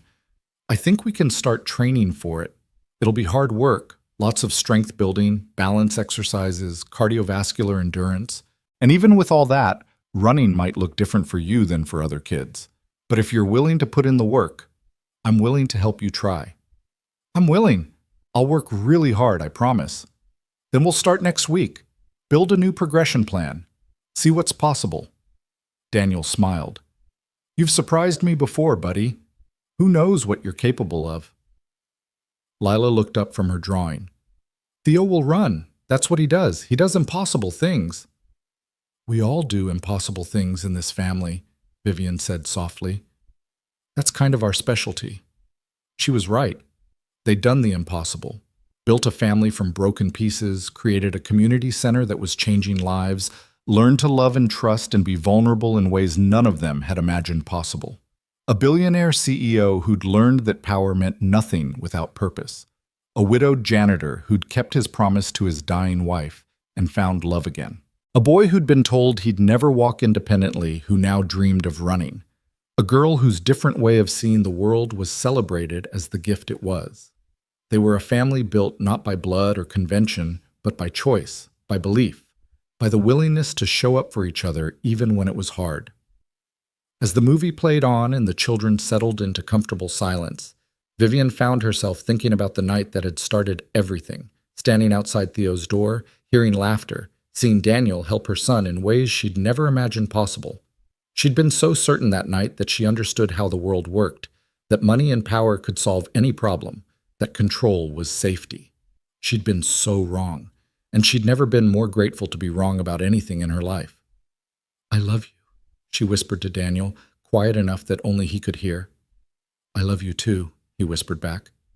"Thank you for seeing me, for taking a chance on a janitor with nothing to offer but belief and stubborn hope. You had everything to offer. I just had to learn what everything really meant." They sat together as the movie ended and the children drifted towards sleep, Theo's head pillowed on Lila's stuffed rabbit, Lila's hand resting on her brother's shoulder. A family that shouldn't have worked on paper but was perfect in practice. A family that proved sometimes the best things in life came not from careful planning, but from the courage to trust, to be vulnerable, to believe in impossible things. Outside, the city lights glittered against the darkening sky, the empire Vivian had built still standing but no longer defining her worth. Inside, in this penthouse that had once been a showcase of success, but was now a home, 4 people who'd found each other against all odds slept peacefully, secure in the knowledge that they were exactly where they belonged. And somewhere in the night, perhaps, Sarah Mercer's spirit smiled. Her work continued, her husband happy, her promise kept in ways that transcended her own lifetime. Love multiplying instead of dividing, spreading outward in ripples that touched countless lives.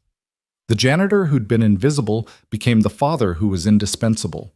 The CEO who'd had everything discovered what actually mattered. The boy who couldn't walk learned to believe in his own strength. The girl who saw the world differently taught others to see beauty in patterns they'd overlooked. And together, they built something far more valuable than any empire. A family bound not by obligation but by choice. Not by circumstance but by love. Not by what they'd been, but by who they'd chosen to become. That was the real miracle. Not Theo walking, though that was miraculous enough. Not the community center, though it would change thousands of lives. The miracle was this, that broken people could heal each other, that different didn't mean lesser, that the most valuable things in life couldn't be bought or controlled, but only built through patience, belief, and the courage to love without reservation. In the morning, they would wake and begin again. Therapy sessions and work meetings, school drop-offs and family dinners, the beautiful chaos of building a life together. There would be setbacks and challenges, moments of doubt and fear, because that was the nature of being human. But they would face it all together. And that made all the difference. The end.